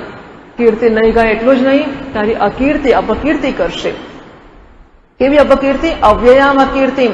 અવ્યય, આવનારા બધા જ સમયને માટે સતત તારી અકીર્તિ ગવાયા કરશે. અને અર્જુન કે કંઈ વાંધો નહીં, ભલે ને ગાતા, મને તો સંતોષ થશે ને કે મેં દયા કરી. સંભાવિત ચા કીર્તિ મરણાદ અતિરિચ્યતે. અર્જુન અત્યારે તને ભાન નથી પડતું કે છોડવું એટલે શું, પણ પછી તું જંગલમાં બેઠો હોઈશ ને, ભિક્ષાટન કરીને સાધુને તમે જંગલમાં જીવતો હોઈશ, અને ત્યારે તને યાદ આવશે બધા લોકો છાપામાં તું કાગળિયું ઉડતું ઉડતું ક્યાંકથી આવ્યું હશે, છાપાનું કાગળિયું, અને તું વાંચીશ કે પેલો અર્જુન ભાગી ગયો, કેવો કાયર નીકળ્યો. એ વાંચીશ ને તારા રૂવાડા ઉભા થઈ જશે, અને તને મનમાં થશે કે આખા દુર્યોધન, આખા હસ્તિનાપુરને બધાને બાળી આવું. તું સહન કરી શકીશ એમ માનેશ? અર્જુન તને એમ છે કે તું સહન કરી શકીશ કે લોકો અપકીર્તિ કરશે તારી, અને સાંભળીશ કે કેવા મૂર્ખ લોકો મારી અકીર્તિ કરે છે? ના, તું સહન નહીં કરી શકે. જ્યારે માણસને કંઈક પ્રકારનો મોહ વળગી ગયો હોય અને શોક અને અત્યંત રડમસ થઈ ગયો હોય, ત્યારે ભાન નથી પડતું કે આવતીકાલે એનો જે કોન્સિક્વન્સ, એનું પરિણામ આવશે, એનો સામનો કરી શકીશ કે નહીં શકે. હું ઓપરેશન કરતી કે મને પેટમાં દુઃખ જ ભલે દુખાવ, સર્જરી તો નહીં જ કરાવું, બરાબર? પેશન્ટ કે ગઈ વખતે સર્જરી કરી છે ને, આ વર્ષે તો નહીં જ કરાવવું, હવે દુખવું હોય તો દુખે. તો એને ખબર નથી કે આવું કહેવાનું. ધારો કે ડોક્ટર એમ કે નથી કરાય, કઈ નહીં તો મૂકી દઈએ. ધારો કે ડોક્ટર એવું કે તો શું થાય? પેશન્ટ એવું ના કરી શકાય. ડોક્ટરને ખબર છે કે અત્યારે તો કહે છે પણ કાલે સહન નહીં કરી શકે, પછી કઈ સાહેબ હવે પેટ નહીં આવે તો આખું શરીર કાપી નાખો, પણ જે કરવું હોય તે કરો, કઈ રસ્તો કરો. સંભાવિત ચા કીર્તિ મરણાદ અતિરિચ્યતે. જે સંભાવિત છે, જે મોટો પ્રસિદ્ધ છે, જેને કીર્તિ છે જ નહીં, એની જુદી વાત છે. પણ જાવો મોટો અર્જુન જેવો બાણાવળી છે એ અપકીર્તિને સહન નહીં કરી શકે. ભયા દ્રણાદ ઉપરતમ મમસ્યંતે ત્વામ મહારથાઃ. આ બધા મહારથીઓ છે એ તને યુદ્ધના ભયથી ડરીને ભાગી ગયેલો માનશે. યેશામ ચત્તમ બહુમતઃ. અને જેમના મનમાં તારે માટે મોટો આદર છે કે વાહ અર્જુન સાથે યુદ્ધ. અર્જુન એટલે કોણ છે? એ સાક્ષાત મહેશ્વર સાથે યુદ્ધ કરીને આવ્યો છે, ત્યાંથી અસ્ત્ર પ્રાપ્ત કરી આવ્યો છે. આવી તારી મહાન કીર્તિ એવો અર્જુન તું છે. એ બધાની નજરમાં યાસ્યસી લાઘવમ, તો લઘુતાને અલ્પતાને તું પ્રાપ્ત કરીશ. અવાચ્યવાદાંશ બહૂન વદિષ્યંતિ તવ અહિતાઃ. આ તારા શત્રુઓ છે એ તારા કાનેથી ન સાંભળી શકાય એવા અપશબ્દો તારે માટે વાપરશે. શું કરશે? તવ સામર્થ્યમ નિંદંતઃ. તારા સામર્થ્યની નિંદા કરશે લોકો. અર્જુનને વ્રત હતું કે મારા ગાંડીવનું અપમાન જે કરશે એને હું માથાથી જુદો કરી દઈશ. અર્જુનની પ્રતિજ્ઞા હતી કે મારા ગાંડીવની નિંદા જે કોઈ કરે એનો હું શિરચ્છેદ કરીશ. એ અર્જુન અને એને કોઈ કહે છે કે બાયલો ભાગી ગયો અમારી, તને કેવું લાગશે અર્જુન? વિચાર તો કરી જો. તારી સામર્થ્યની, તારા ગાંડીવની તારી નિંદા કરશે લોકો. પણ મરી જઈશ તો શું? જો જીતીશ તો જુદી વાત છે, મરી જઈશ તો શું? હતો આ પ્રાપ્ત સ્વર્ગમ. અર્જુન ચિંતા ના કર, તું સામે છાતી યુદ્ધ કરતા મરીશ તો પણ હતો આ પ્રાપ્ત સ્વર્ગમ, તને સ્વર્ગ મળશે. જીતવા અને જીતી જઈશ તો તને પૃથ્વીનું રાજ્ય મળશે. દોનો હાથમાં લડ્ડુ, બંને હાથમાં તને તો લાભ જ લાભ છે. તો મરી જઈશ તો સ્વર્ગમાં જવા મળશે. જીવતો રહીશ તો અર્જુન હારીને જીવશે નહીં. અર્જુન જો જીવતો રહેશે તો જીત છે નક્કી જ છે, નહીં તો સામે છાતીએ મરી જશે. પણ એ જીવતો રહેવા માટે પાછો ભાગી જાય એવું તો અર્જુન નહીં જ કરે. જો તું મરીશ તો સ્વર્ગમાં જઈશ, જીવતો રહીશ તો જીતી જઈશ, તો પૃથ્વીનું રાજ્ય કરીશ. તસ્માદ ઉત્તિષ્ઠ કૌંતેય યુદ્ધાય કૃત નિશ્ચય. અને માટે અર્જુન કૃત નિશ્ચય, કટિબદ્ધ થઈ જા, યુદ્ધ કરીશ. અને તો યુદ્ધ માટે ઉભો થા. થવું કે ના થવું તો ઉભો રહે. થવાનો વિચાર કરતો સમજી લે. સુખ દુઃખે સમય કૃત્વા લાભા લાભવ જયા જયો તો યુદ્ધા યુજ્યસ્વ. અર્જુન યુદ્ધ કરવું જ હોય તો પાછી આ શરત છે, સુખ અને દુઃખમાં સમાન થઈને યુદ્ધ કરજે. મને સુખ મળ્યું કે દુઃખ મળ્યું એની મારી જોડે કચકચ ના કરીશ રોજ. લાભા લાભવ, મને એમાંથી લાભ મળશે કે અલાભ મળશે. જો અર્જુન તું ધર્મયુદ્ધ કરે છે, ધર્મની પ્રાપ્તિ માટે કરે છે, અધર્મના નાશ માટે કરે છે, વ્યક્તિના સ્તર ઉપર તને એમાંથી સુખ દુઃખ મળે કે લાભ અલાભ મળે કે જય પરાજય મળે એની ચિંતા નથી. તો વ્યક્તિ તરીકે યુદ્ધ કરતો હોય તો ના કરીશ. વ્યક્તિને જે રાગદ્વેષ હોય તે રાગદ્વેષથી પ્રેરાઈને યુદ્ધ નથી કરતો. તો તું ધર્મ યુદ્ધ કરે છે એ ભગવાને તને આપ્યું છે માટે કરે છે, અને એમાં ધર્મ જ સર્વોપરી નિર્ણાયક છે. તો એને માટે કરે છે, વ્યક્તિના લાભ કે અલાભ માટે, જય પરાજય માટે કે સુખ દુઃખ માટે આ નથી કરતો. એવું મનમાં નક્કી કરી લે. દરેક તબક્કે તું મારતો હોય ત્યારે આને મારું કે નહીં, આ તો દાદાજી જવા દો, પેલો છે ને એ દુશ્મન છે, દુર્યોધન સામે તો પતાવી દો, દુશાસન આવ્યો તો પહેલી ખબર લઈ લો. ના, એવું તું ના વિચારીશ. તું વ્યક્તિગત દ્વેષથી ના કરીશ, ધર્મને માટે યુદ્ધ કરજે એવું નક્કી કરી લે મનમાં. અને પછી તતઃ યુદ્ધાયુજ્યસ્વ, પછી તું યુદ્ધ કર. આટલા બધા મરી જશે મને પાપ લાગશે તો નૈવમ પાપમ વાપસ્યસી. પુણ્ય ને પાપનો ફળદાતા તો હું બેઠો છું ને, હું તને ખાતરી આપું છું અર્જુન, ચિંતા ના કરીશ. સ્વધર્મનું પાલન કરતા કરતા ડોક્ટર પ્રામાણિકતાથી સર્જરી કરતો હોય અને પેશન્ટને હાનિ પહોંચે તેમાં ડોક્ટરને પાપ નથી લાગતું. એનો હેતુ તો પુણ્ય કરવાનો જ છે કે દર્દીને બચાવવાનો જ છે. અને એટલા માટે તું જો સ્વધર્મનું પાલન કરીશ તો એનાથી તને કોઈ પ્રકારનું પાપ નહીં લાગે. ઓમ પૂર્ણમદઃ પૂર્ણમિદં પૂર્ણાત પૂર્ણમુદચ્યતે પૂર્ણસ્ય પૂર્ણમાદાય પૂર્ણમેવાવશિષ્યતે. ઓમ શાંતિ શાંતિ શાંતિ. શંકરં શંકરાચાર્યં કેશવં બાદરાયણં सूत्रभाष्यकृतौ वन्दे भगवन्तौ पुनः पुनः. ईश्वरो गुरुरात्मेति मूर्तिभेदविभागिने व्योमवद्व्याप्तदेहाय दक्षिणामूर्तये नमः. ॐ शांति शांति शांति। हरिः ओम। श्री गुरुभ्यो नमः। हरिः ओम।